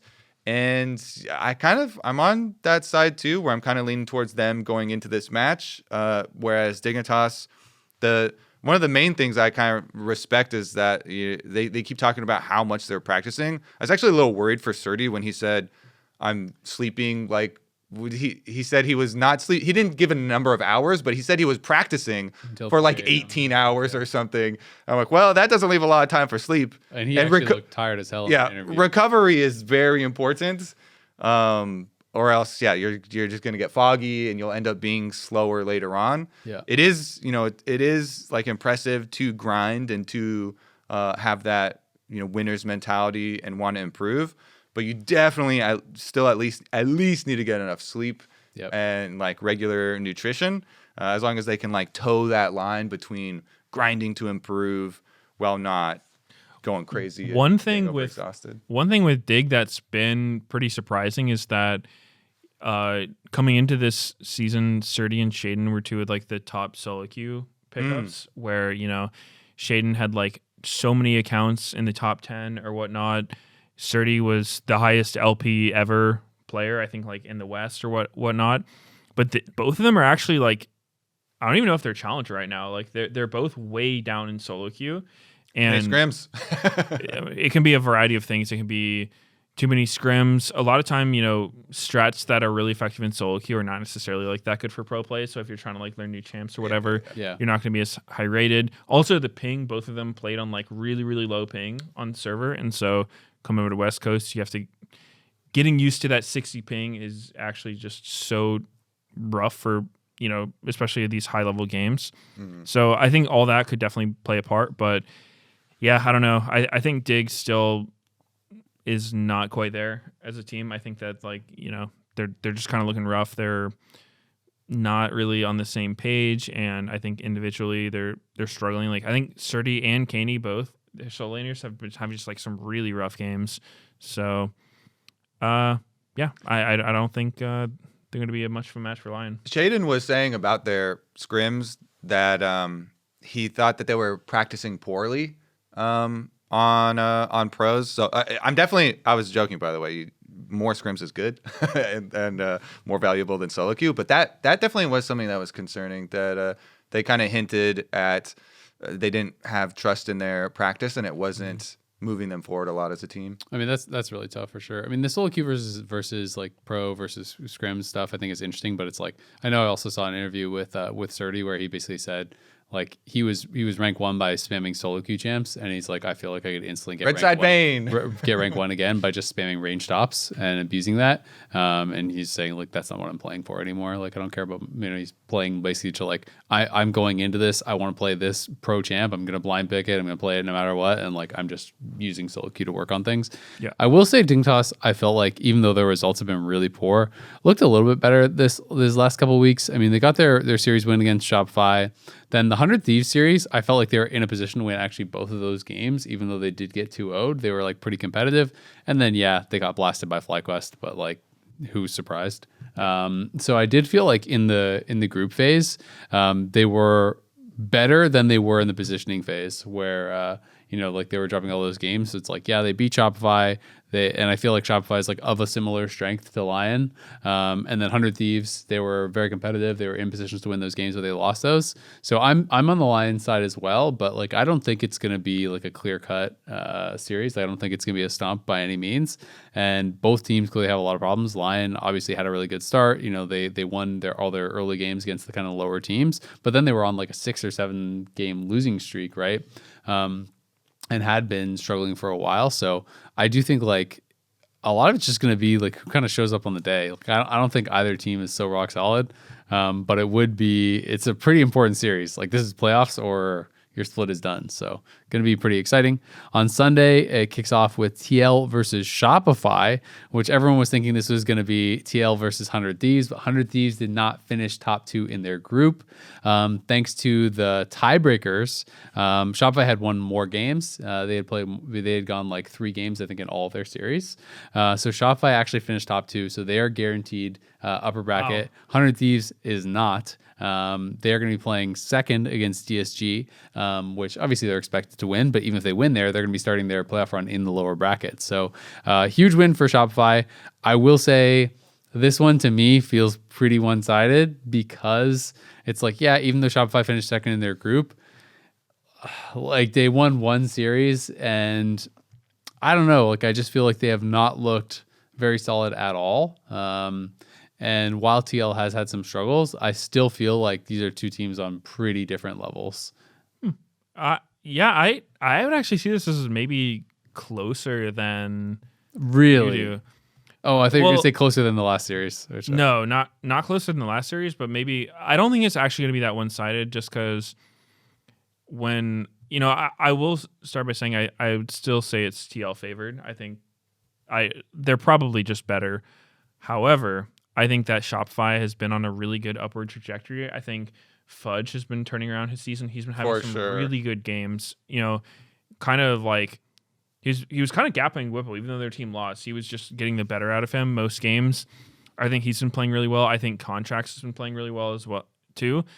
I will say, I think Palafox is kind of not doing well, and he hasn't been doing well for a while. I think that's going to be a big problem for Shopify. I think he's been really struggling. Like statistically, he's like by far the worst mid laner in the league. Yeah, definitely. I mean, it's hard to sugarcoat it. Like, I like Palafox. I'm not trying to like rag on the guy, but like he is not playing to the level that he's played before or to the level the other mids are playing right now.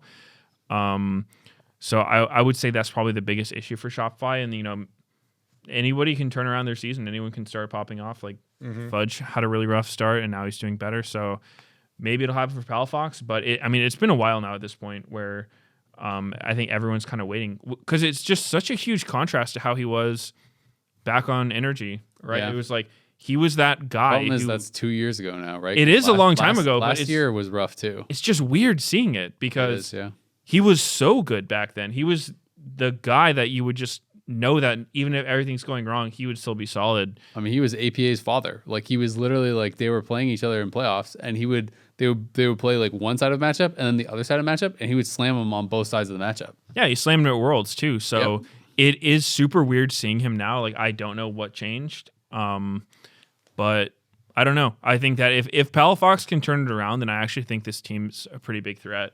Go ahead. Oh, I mean that was pretty much what I was going to get at. And I think TL's just been slumping, right? It's like this has been one of Impact's worst splits ever. I think that the whole team vibes are probably really weird with them, like, wanting to play with Yuji, but he doesn't have his like work permit or visa or whatever, so they're still playing with Umpty.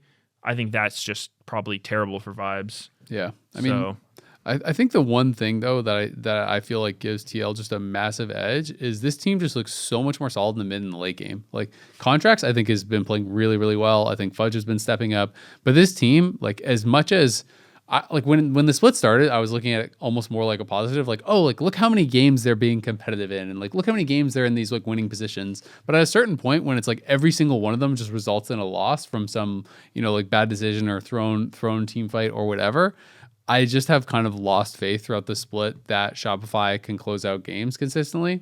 And I feel like TL, when they're in advantageous positions, looks so much better. Like they're so much more consistent. And to me, that is the biggest difference between these two teams, is that Shopify, like even with a lead, you can't necessarily trust them to actually get the win. Whereas I feel like TL with a lead is a lot more consistent.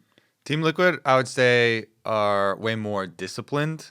I think is a good category for them. I'm thinking to Cloud9, the game versus Cloud9, the second one, where Cloud9 had an early lead in this one, and I was like, oh, this is going to be a 2-0, because in the first game it was like I felt like it was all Cloud9, but then TL, they started making some plays and rotating around the map really efficiently. Umpty actually had a really good game, and he was making a lot of plays like picking people with Skarner. After entering their bot lane, he had a really good game. After that, the comeback part was good. I should first say APA Ziggs, because that was really the core that kept them in this game. Like he was playing out of his mind on this champ, and it was a lot around him, because what they did was, after the inting the bottom lane, after getting counter jungled and going for the Gromp, the cursed Gromp that they went to go try and get his back. Whole route that game was absolutely bizarre. I talked to Blabber about it, and he was like, yeah, I don't know what he did. Like, I saw my Krugs were gone. It was the game where Umpty went like his blue to enemy Krugs to recall to his own Krugs to suicide invade. It was just like, wow. I don't think anyone's ever done that before. That was the world first route. It was because Blabber stole Umpty's red and Raptors. Yeah. And so Umpty was like, all right, I guess I'll go steal, on this side. But then he got completely screwed. I'll retract the very good game and say he had a good comeback in the mid game for a bit instead. He did play well in the mid game. He had a lot of good ganks and stuff. But because Blabber has actually been doing a really good job counter jungling multiple games. That was not the first game. We had a really good early counter jungle path. Regardless though, the discipline that TL showed in the mid game of that second game to come back, where they took 4 towers in the span of 5.5 minutes, a lot because they do have Ziggs, and so they were able to get their pick, push the tower on bottom side, boom, blow that one up. Then they rotated around, boom, blew another one up. I was like, oh, cool. Maybe TL are gonna be able to fight their way back into this one. And the whole time they had, Impact was on York's split pushing. And then APA Was and he split pushing? he was for the mid part where they were coming back, and then Or was he standing by his team and getting Flame Horizon? then he joined, and it got bad.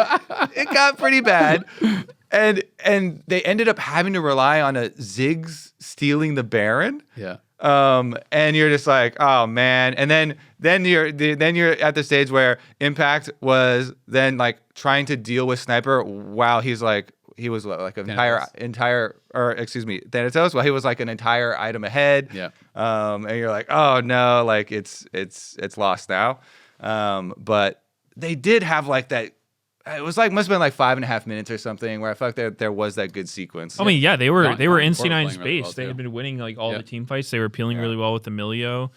Like every engaged C9 was trying had been failing, but then they just had the fight in the base where APA TP'd in to like everyone's face. Like TL's positioning got compromised, and oh man, Emilio got one shot by Loki. That was actually the biggest change to me because like every fight was C9 full sending it on Yon and Core being able to peel perfectly for him, and then that fight in the base, Loki just went for Core, was able to kill him off, and they had lost like 4 team fights in a row, and then 2 or 3 team fights in a row that they won towards the end, he just killed Core first, and Core couldn't keep himself alive, and then the fight would kind of collapse around him. But like, yeah, no, I agree. They did play well from like a rough spot. I mean, their bot lane was doing really well in the 2v2. Then UMC did this totally random invade where they like lost all their summoners and died, and it was like, all right, this game is just over. And Yon and Core, even from that spot, were able to play like quite well. Like the scoreline's not great, but who cares? Like he I thought still played really, really well in the solution, and they were putting on a lot of pressure. And APA was a monster on the Ziggs. So yeah, I mean, I think that this team is like a tough team to close out on if they are in a good spot, and if they are winning, I think they are pretty solid. Like they know how to win games, and that's really what I'm most worried for Shopify. Is it's like Shopify, I could totally see contracts playing an early game really well, them getting into advantage, but I'm just like, does that even mean they win? I don't know.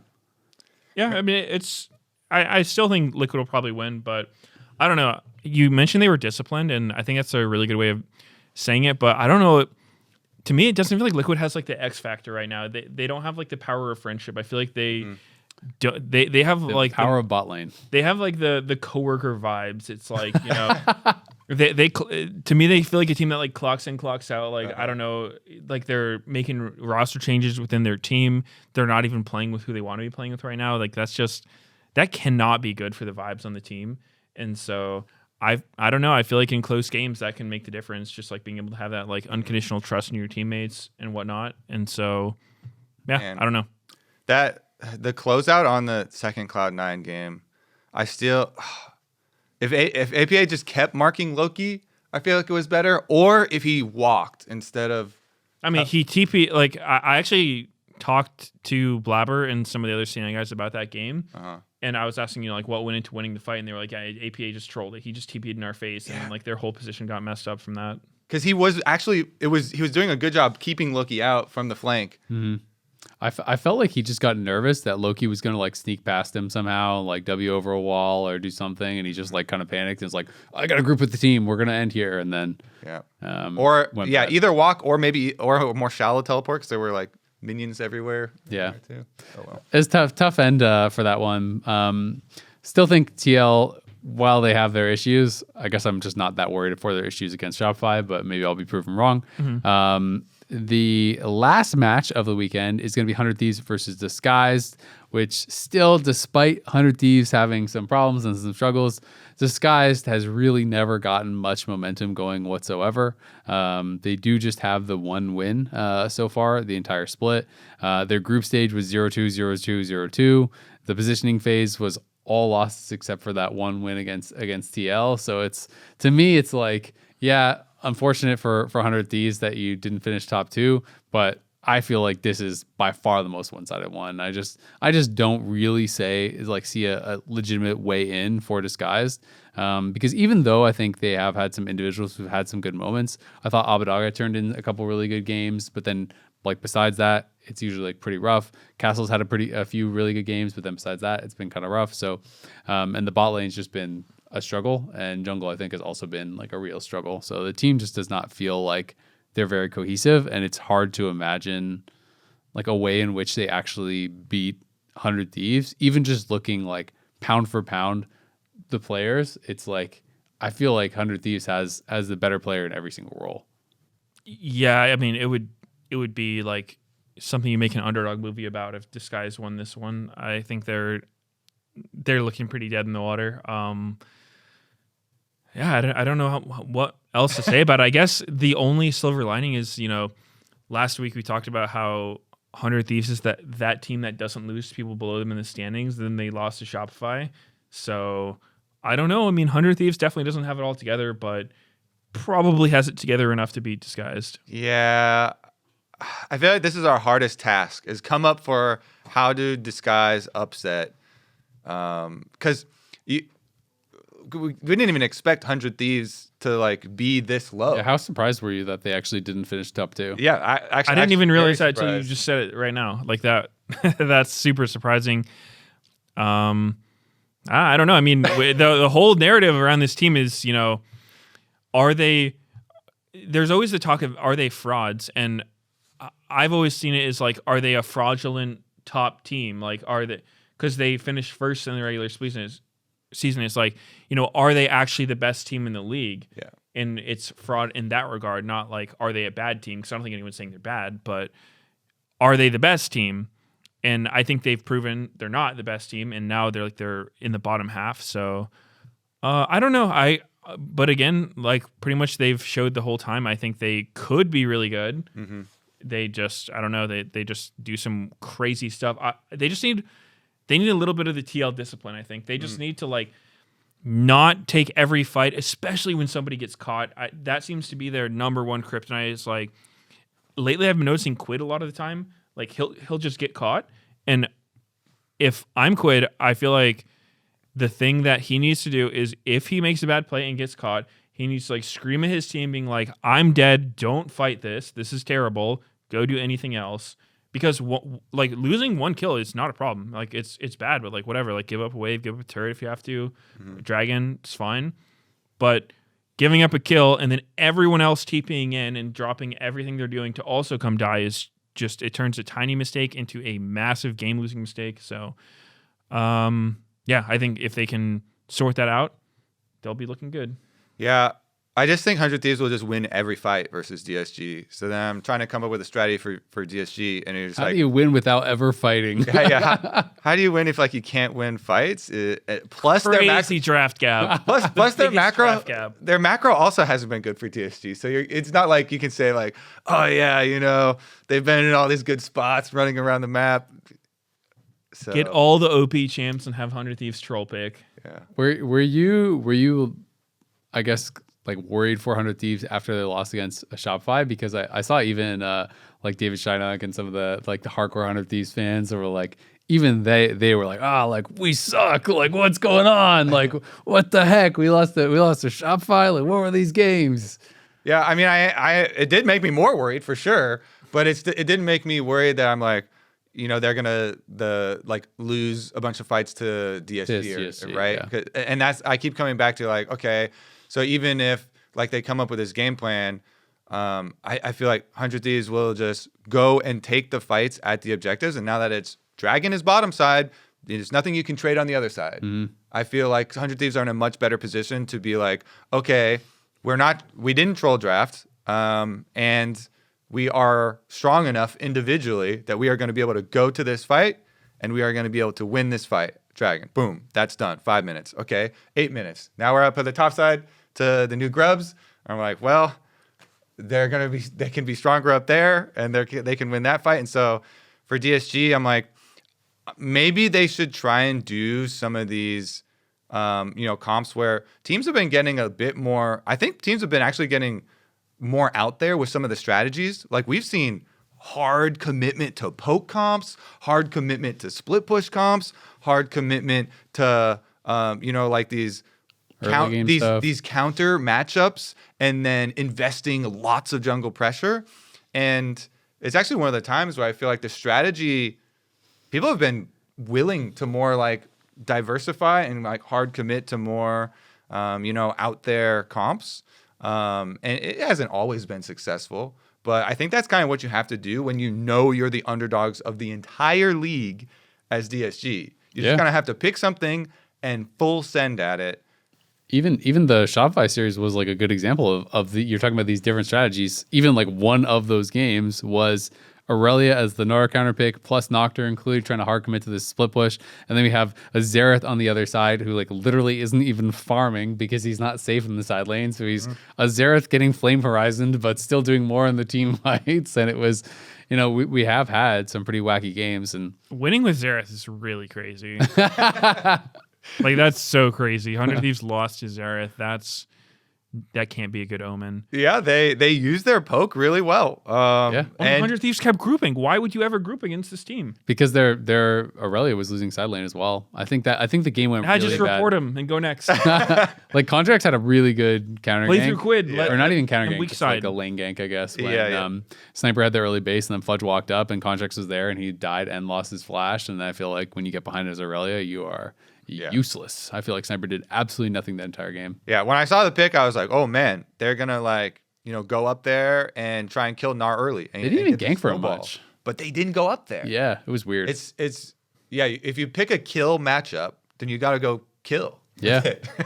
Yeah. And Contracts went up there instead of River, so killed the other way. Jungle Diff, GG.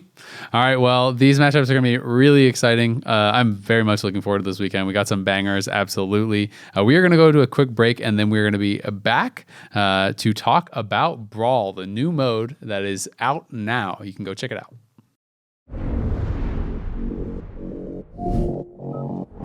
Ready, set, go!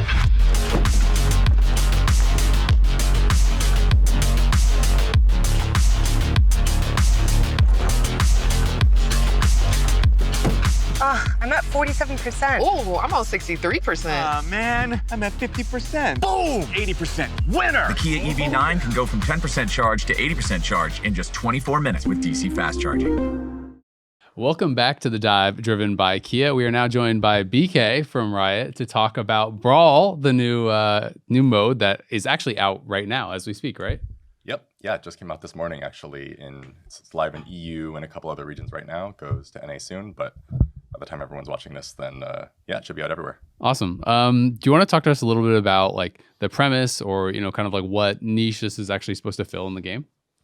Yeah, so Brawl's kind of meant to address like a bunch of different angles and a bunch of different audiences. The main one that felt the most important was new players. We kind of have this experience right now in League where it's like you, as a new player, right, you do the tutorial, you're kind of like, okay, I vaguely understand what this game is. I click around, I can fight people, sometimes they die, sometimes I die, cool. And then your options are co-op versus AI or normal games. Or go get right? flamed. And so it's like co-op versus AI. The experience of co-op versus AI, I don't know if you've like seen a new player play co-op versus AI recently, but it's basically they're on locked camera, they're in bot lane or something, and they're kind of like, you know, interacting with their opponent, usually losing. They hit them, the minions hit them back. They're like, oh, this sucks, I'm dying. And then their lane opponent just disappears. They just go away. And they're on locked camera. They don't see anything. Their opponent's just gone. And then so they're like hitting minions for probably 5-6 minutes, slowly pushing with no one on their screen. And then their camera pans to the enemy nexus to reveal the Tryndamere, who has been farming the bots in their base the whole game. And then they're like, okay, I'm never playing that again. Yeah. Right? Like, why would you ever play that? It's like not even a video game, right? It's not like, oh, I lost. It's just doesn't make sense.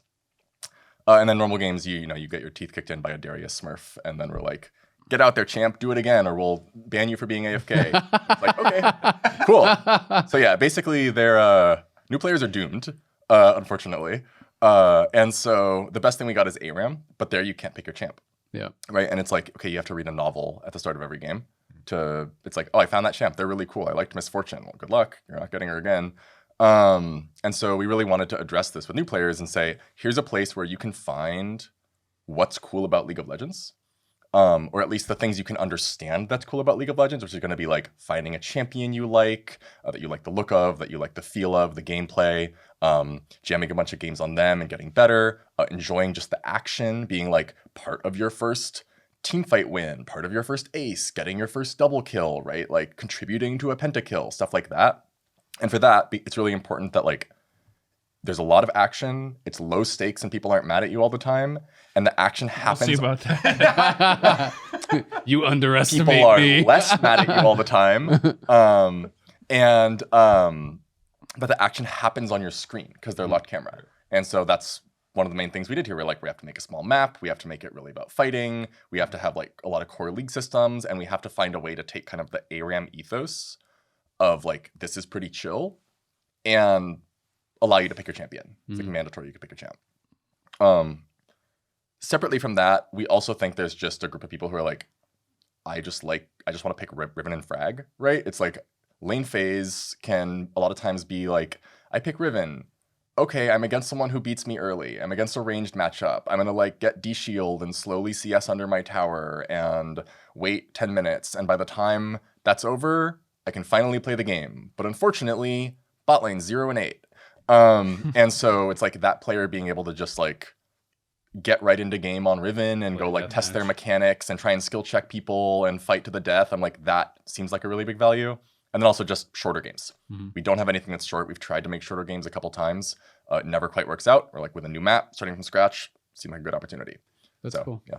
The second one that you just mentioned with people just being able to get in a game and just, get kills and actually play, I think has applications for literally everyone who plays League, because our pro players, when they come in before games, they practice by playing Arena. Oh, really? FlyQuest always loads in, and they're God. always all just like playing Arena and stuff, like warming up and getting ready. So I'm actually pretty excited for this mode, just to be able to get in and like kill people, and like in game, in game, and like play fast though. I think definitely has been something that's been missing, because I mean, I played Swift Play. I queued up because I wanted to play Gragas. I wanted to play Gragas 3 times but yeah. It was definitely more Swift than a regular Summoner's Rift game, but I'm definitely excited for this one because of the speed. Yeah, it's pretty different from Swift Play in that like one of Swift Play's goals was to be like, how do we get the authentic Summoner's Rift experience as fast as possible?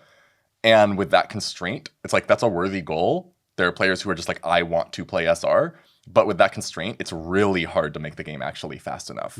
There's just this long loop of like, you need to build incremental advantages in lane by killing people, by getting more farm to like get gold so you can be stronger, so you can kill them more decisively, so you can take objectives, so you can start taking towers, and like eventually you start moving the game towards its end. Whereas here we're just like, you killed someone, you got points. The game is now closer to the end. That like we cut all that middle out, and all that middle takes time. So when you compress it, it just feels like you spend the whole game killing towers. We've tried this before on SR, it just doesn't work. So how fast is a Brawl game supposed to be, like the average game? Brawl is, the average game when you were measuring on PBE was 11 minutes. Okay. Our target was 10 to 12. Okay. We're seeing some games that are above 12 when folks get like really, nervous around those last couple kills and are like, oh, we just can't die. If it gets too long, we'll probably have to do something about it. But as long as it's staying mostly below 12, we're pretty happy. That's cool. Yeah. When you talk about being as like a gateway to the game, kind of like something for new players, something I actually used to really enjoy about ARAM, like when I first started playing, I mean, I played the game when it was in beta, but like I didn't actually start playing much until, I don't know, season 5 or something like that. And when I came in, one of the things that felt so overwhelming was team fighting, right? Like I'd played a lot of Dota 2 and I was very good at that game. So I felt like I picked up laning and stuff relatively quick, but then you go into a team fight and it's like, I hit my stun, but I lost. I don't understand why, right? And ARAM actually really helped me to learn team fighting because it was like kind of nonstop and you got the repetition in. And so something I really actually valued about ARAM in the past was that ARAM balance was the same as SR balance. So if my combo killed you in ARAM, it killed you in SR. That's no longer true anymore in ARAM, which is something that I actually really am sad about because I no longer think it's actually a good way to learn team fighting and learn the game, because there's as big as like Akali takes 16% less damage and does 16% more damage and is hitting someone who takes 10% more damage, and all of a sudden just basic abilities one-shot you. So are you guys going to do like Summoner's Rift style balance on Brawl, or is it going to be more ARAM style where it's just like a completely different game? Sure. Yeah, so I'll say, regardless of which type of balance we do, if it's different from SR, you're going to get some of that effect, right? Where it's like my combo killed you here but didn't kill you here. Brawl also has a lot of just like different properties when it comes to like how much gold people will have at different levels, right? Like if you have a mode where people get their first major item 2 levels earlier than in SR, you're also going to be like, my combo killed you here but didn't kill you there. So I think those nuances are kind of impossible to capture in a mode like this. We are doing ARAM style balance. We want to be lighter on it, right?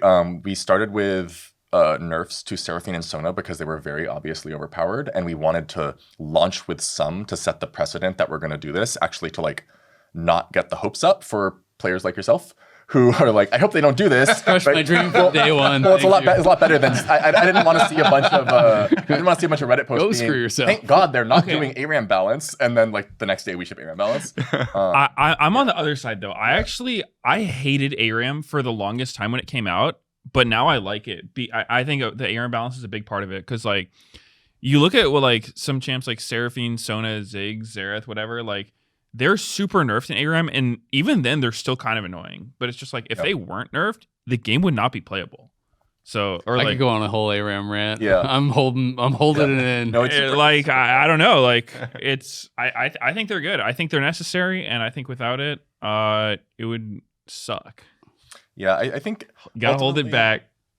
We just don't really have a choice, to be honest. Yeah. It's like, well, we have to balance it somehow, and even doing the SR style balance takes way more work and often results in the champs being like more different. They start having mechanical differences. There's some situations where we started doing that on ARAM where it's just like specifically the problem is this one ability being up too often when there's 5 people around is too much. And so it's like, I think that makes sense to start doing that kind of thing. I think with regards to kind of what you're describing about like wanting to know, oh, my combo kills here, stuff like that. Ultimately, this just isn't really the mode for that, right? The thing we want to, I guess to back up a tiny bit, it's like when you're talking about new players and new players learning the game, I think there's a common misconception that's like the thing League is missing is a way to teach new players how to play the game. And that's necessary, but for players to learn how to play the game, they have to buy in to the fact that they want to play the game. And so the thing I actually want to teach them with this mode is why League's fun, like why League's worth learning, more so than them actually learning and then being ready to play SR at like a high level because of this. I want them to say, wow, winning fights feels really good, and I like know how to control my character. I've learned some like basic stuff, like I can control my character, I can do a combo, I like know what a good team fight looks like. I have a character I'm familiar with, and then they can take a new like love for the game and enthusiasm for the game to SR, where relearning won't be as painful because they're like excited about it and they have a baseline of like even just like how to move around and stuff. I think we forget sometimes like how bad new players are. It's insane. I've tried to introduce so many people to the game, they're so bad, and I'm like, oh, you should trade like this. And they're like, I literally can't move. My character's like in the corner of the camera because I'm trying to play on locked camera. The person hitting me's off my screen. They're like not worried about their combo doing 10% less damage.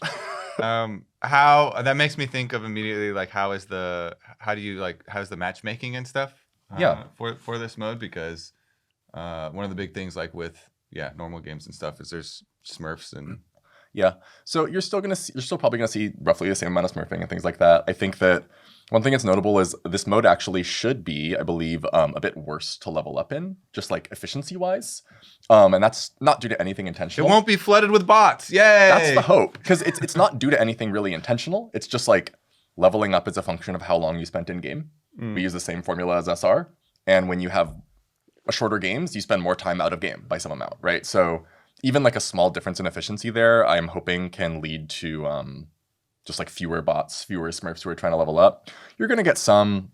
I think ultimately to really address that problem, we'll need to do like a bigger push at some point to actually get new players. Because the way you prevent that is not by, I mean, you should do some stuff to eliminate Smurfs, but really the way you prevent that is just having enough new people that Smurfs are now uncommon, right? It's like it's a ratio thing. But right now we're just trying to make sure and confirm like that this kind of direction works for new players at all, right? Before we go try and like pull a bunch of them in and say, play this thing. And then it's like, oh, actually it was bad, right? Like there's no reason to do that. Yeah. I had one question in regards to the new players is one thing that I feel like has always been really hard for League is like how do you have fun at the game if you're bad at it? Because for new players, like it's a super real thing because you know there's always like a lot. I think League is a lot more snowbally than other games. You know, like people will relate it to sports, right? It's like, okay, what if in football, like when you score a touchdown, you also get to like break one of their players' legs? So it's just nice. it's like, oh wow, now like LeBron dunks on you and then he gets a foot taller.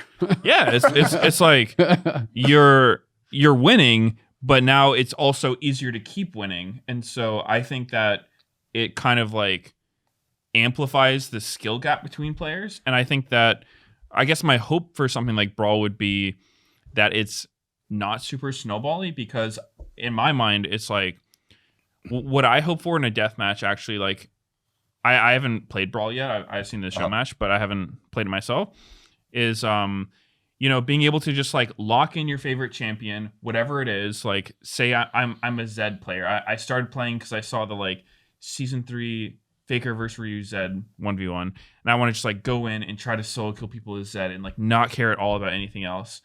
But I'm terrible. Am I gonna have fun in this game mode? And so I feel like I'm just curious what you think about that. Like how does someone who's like truly terrible have fun? Yeah. So a couple things here. I think the main thing about players getting to that, like, I don't know, let's call it like a like league moment where it's like, oh, when it clicks for you, where you're like, oh, I just got my first kill. Just got my first outplay. My first thing where I was like, that felt good. One of the things I think is pretty important about it is that it's earned, right? Like that's a big part of League, is that you're signing up for a long time of struggling to get better at the game. And one of the reasons it feels so good is like because it is hard, right? Because you had to earn it. And so I don't think like we really want to set players up to like just be like slam dunking opponents, because we're like, it's your turn now, kill them. But we do want to say we put you in a position to do that a lot of times this game, right? One of the big differences from SR, for instance, is like the way snowballing manifests on SR is in a disempowerment, right? This actually is we break one of your player's legs, right? Where it's like, Darius killed you in top lane. Now, you should never interact with Darius again. Every single time you try to fight him, you will die immediately, and you'll say, what was I supposed to do? And the answer was, you weren't supposed to die at 2 minutes, idiot. Yeah. Right? And it's like, you're going to wait 25 minutes at least to get another chance to not die at 2 minutes, idiot. Yeah. Whereas here, if we're saying, yeah, we're going to keep you, you know, we still have snowballing. We think snowballing is like pretty core to League. Having that like character growth journey and having a game where you're like, I was so strong, like I was one-shotting people, that was awesome. That's like pretty important, I think. But we're going to keep you in that range. And because there's more people on the screen, there's more variance, there's more opportunities for someone to already be low. There's times you can just like see someone over there and pick them off with an Ezreal ult, even if you're not good. And it'll be like, oh my God, I got a kill, right? Like, and just having a chance to guaranteed play a pretty strong version of your character who like will get to 3 items. Yeah. And then a lot of fights for you to have a chance to have a good fight means players can earn their first League moment. Plus, it's only 10 minutes, right? So you're not locked in jail like once you mess up at the start, because it is definitely really punishing for new players in that way. Yeah, I mean, I would just hope that if I'm trying to show the game to somebody, because it's been so weird for me, you know, like being a longtime League player. I always meet people that's like, oh, that's so cool. Like, this game's really popular. Should I try it? And I'm always just like, nope. Like, do not. Like, you are going to have a terrible time. Yeah. And that's kind of sad, because I feel like you said, the game is super fun when you earn it. But I feel like, you know, there should be some training wheels, right? It's like, I don't think you have to suffer, because I think a lot of players just don't want that, right? It's like, you know, they're getting off work. They have like an hour of free time from like racing their kids or whatever, and then it's just like, hey man, how does a Darius top sound? It's just like not very good. You know, they might want to have at least a little bit of fun, even if they haven't fully earned it. So I guess that would be my hope, is, you know, there's at least some opportunities to be able to have a good time, like even if you're losing. Because I've always thought that, I remember one kind of like pillar of the game that helped me a lot when I was playing it a ton and grinding was just like try to find a way to have fun even if I'm losing, because obviously winning's fun, but like, you know, you're playing a game, ideally it can be fun even if you're not winning.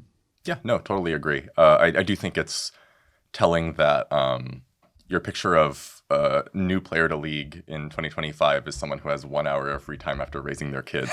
Says something about our player base's age. But I think that, yeah, we totally want it to be fun when you're losing too, right? This is why we say you get a lot of passive XP, you get a lot of passive gold. Like the team that's ahead should be stronger because they earned being stronger, and that's important.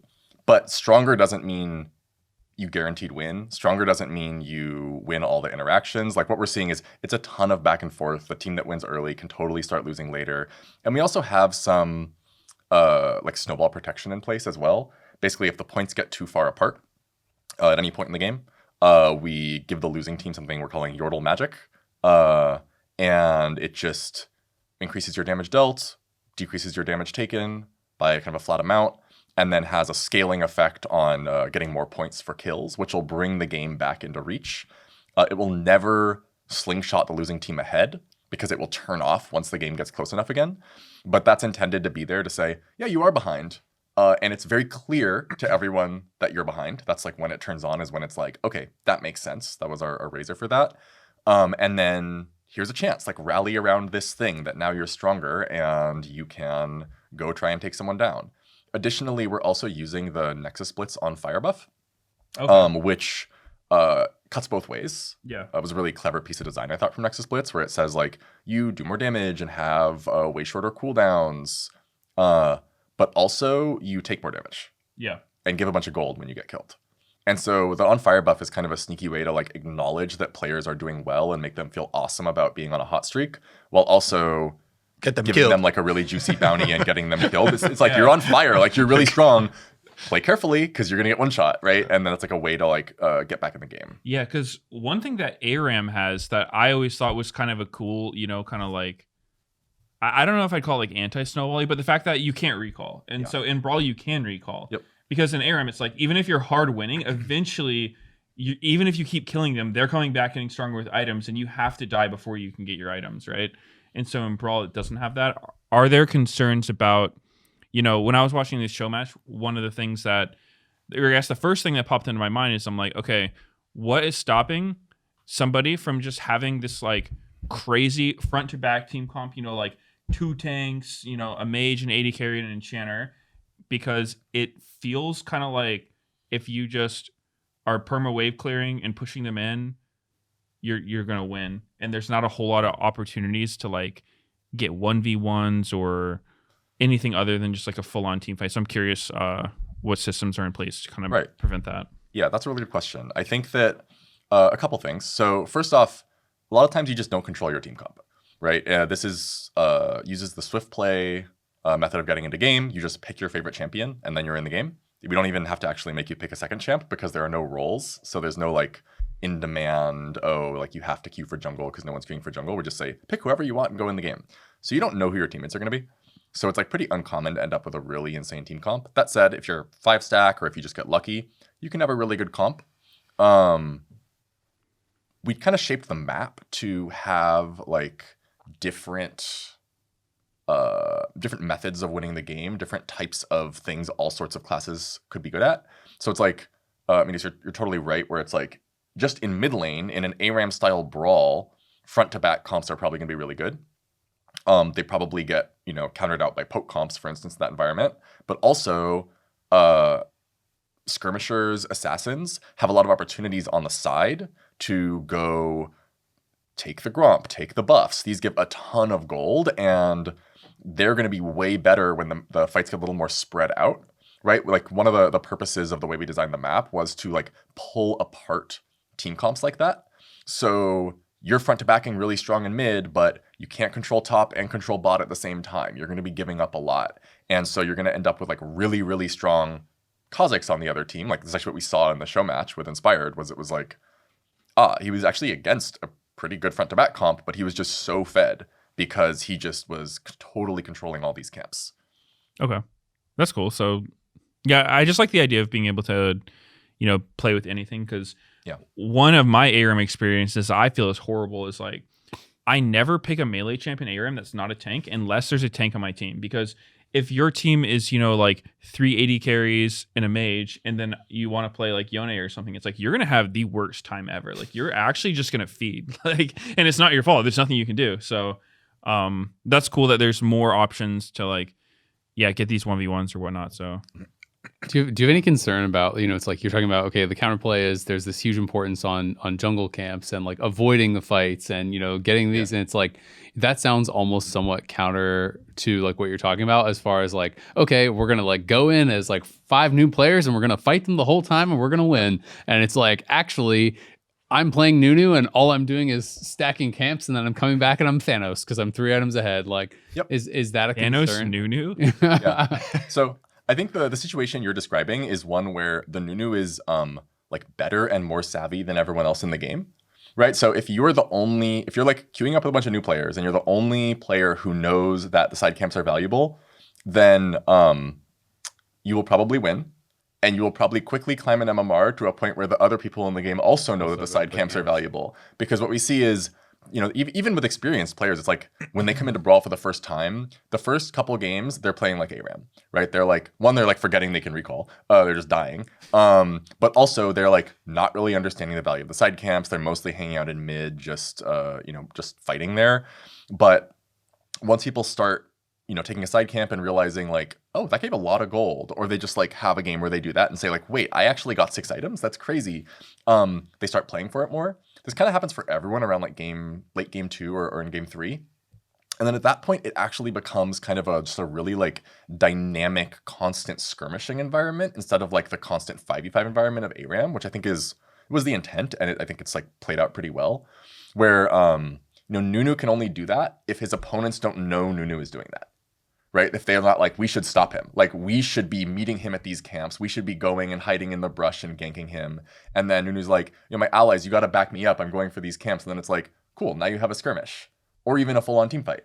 And so it really kind of scales, I think, pretty naturally with like the skill level of the game. And also it's a fun thing where it's like, I think one of the important parts about League is there's a lot of different axes you can learn and improve on, right? It's like, you can get better at laning, you can get better at CSing, you can get better at warding, you can get better at team fighting, right? You can get better at just like map movement and paying attention. And one of the risks when we make something that's like, it's just team fight simulator, is we're losing a lot of the like random parallel learning of like, oh, I just learned that this thing is good. It wasn't even what I went into the game to do. I was like here to practice my CSing, but I put this ward down and it spotted the jungler at level 2 and I lived. And it's like, oh, neuron activation, I just learned something. I got better at like, it's like, if you have like a bunch of skill bars, they kind of surprise you and like one randomly goes up. And that's very satisfying. And so we wanted to have some other stuff you could learn that would be like immediately satisfying and be like, oh my God, I should be doing this. And then you do that for a couple of games and feel really strong. But then it's like, oh, someone starts fighting you at it. And it's like, well, you can learn how to deal with that. But at the same time, you're also learning about good vision play, or you're learning how to like do a good flank or whatever, right? Cool. That's actually I was going to talk about, because we have a lot of viewers that are sweaty tryhards and not new players. I was going to say any like early learnings or tips that you've observed for people, not myself, of course, that get to the top of the Brawl ladder, that want to win games. Yeah, I think the main thing here really, it would be 2 things: fight for the camps, don't die. Right, like dying is very painful, in the sense of like winning the game. Right, it's not that painful. Like you're gonna be fine. Your mental's gonna be fine. You just like get back out there. But that is how you lose the game. Primarily is by dying. I also would say actually don't sweat the minions too much early, like the minions in mid. The minions are like a little bit fake through like the early portions of the game, because they matter. They like give your team some amount of gold. Like they matter some amount, but it's pretty much guaranteed to get down to a relatively even game if the teams are somewhat evenly matched. By the time it's getting down to like 50 points each or so, because you get points for killing enemy minions, and then you stop getting those points once you get below a certain threshold. Right, and this is meant to be like, we want to push the game forward, we want to keep it going forward, and then at the end, we want you to earn your win. And so it's okay to let a wave or 2 go early if it's like securing you control of the sides. You probably don't want to totally back off if you think you could like win a fight. you should at least be killing some of them for the gold, but and for the early points. But really, I would think about it like kind of similar to League, honestly. Sorry, it is League, but kind of similar to SR, honestly, where it's like early game is about like setting the stage and building up and becoming strong, understanding who on your team is effective, who you should play around, who you should take out on the enemy team, what's the shape of these fights going to end up being. And then later on, it's like, okay, now it's knockdown team fights. You're no longer scoring points passively by getting minions. You just need to win a couple fights. Yeah. So prepare for those fights. I definitely noticed that because there was a lot of times where like a player would go forward and they only had like 10, 15% HP still. And I was like, it's not ARAM rules. Like they could go back and that's 5 more points. I want people to want to go in and die. Like, I think that's fun. You know, I think the game's more fun when there's a lot of kills and deaths. So, you know, I hope people don't try too hard not to die. I think people should just don't take my advice. Have fun. The first thing I wanted to say was we'll play for fun. But that wasn't the prompt. So here's how you would win. My warning is if you play like that, you'll probably climb an MMR in this non-ranked queue. And for what? Like, you're just going to end up against other people that are also really sweaty tryhards. And it's like, there's going to be some upper echelon group of players who are really sweaty Brawl tryhards. And I think that's awesome. I like love that all of our modes are like worthy of being played seriously. But at the same time, you know, unless you really specifically enjoy the fact that you are a sweaty tryhard, you will probably have more fun in the kind of games Meteos is describing, right? Where it's like, yeah, everyone's just fighting and dying and it's wacky. So don't be too eager to climb here. There's no ranked rewards or anything. And we very much do not want to, like, we expect some meta to emerge in like the top 1% of play or something that will probably be degenerate. Currently the plan is to not address that for the most part, unless it begins to like trickle down in terms of meta, because that's just ultimately not the primary audience for this mode. For SR, it's like really important because it's like we have that pro ecosystem. It's very aspirational. Like, you're supposed to want to be the best. For him, like, you should want to be the best at having fun, right? Like, pick something that's cool. What if I want to be the highest rated Brawl player of all time? Then I hope you have a 5-stack that's willing to play really degen comps with you nonstop against other people who are also playing really degen that sounds comps. So fun. Oh my god. That's my League of Legends. Very aspirational. Awesome. Well, thank you so much for coming and chatting about Brawl. We have the show match that you guys were referencing is actually out now on the LTA North YouTube channel. It's the first ever pro Brawl show match. So who knows? Maybe that's get some tips from there. Inspired definitely looked like he was cooking. I was going to say he's a sweaty tryhard. Yeah. FlyQuest played against Team Liquid. They each had a coach involved. Definitely a lot of fun. Kobe and Flowers were casting it. So check that out. BK, thank you very much for joining us. And I'm looking forward to trying Brawl when I get home later today. And that'll wrap it up for us here on The Dive, driven by Kia. Remember, if you're watching us on YouTube, hit that subscribe button so you don't miss an episode of The Dive. You can also check us out on Spotify and Apple Podcasts. And the LTA will return this Saturday, May 17th, where C9 is taking on Fly.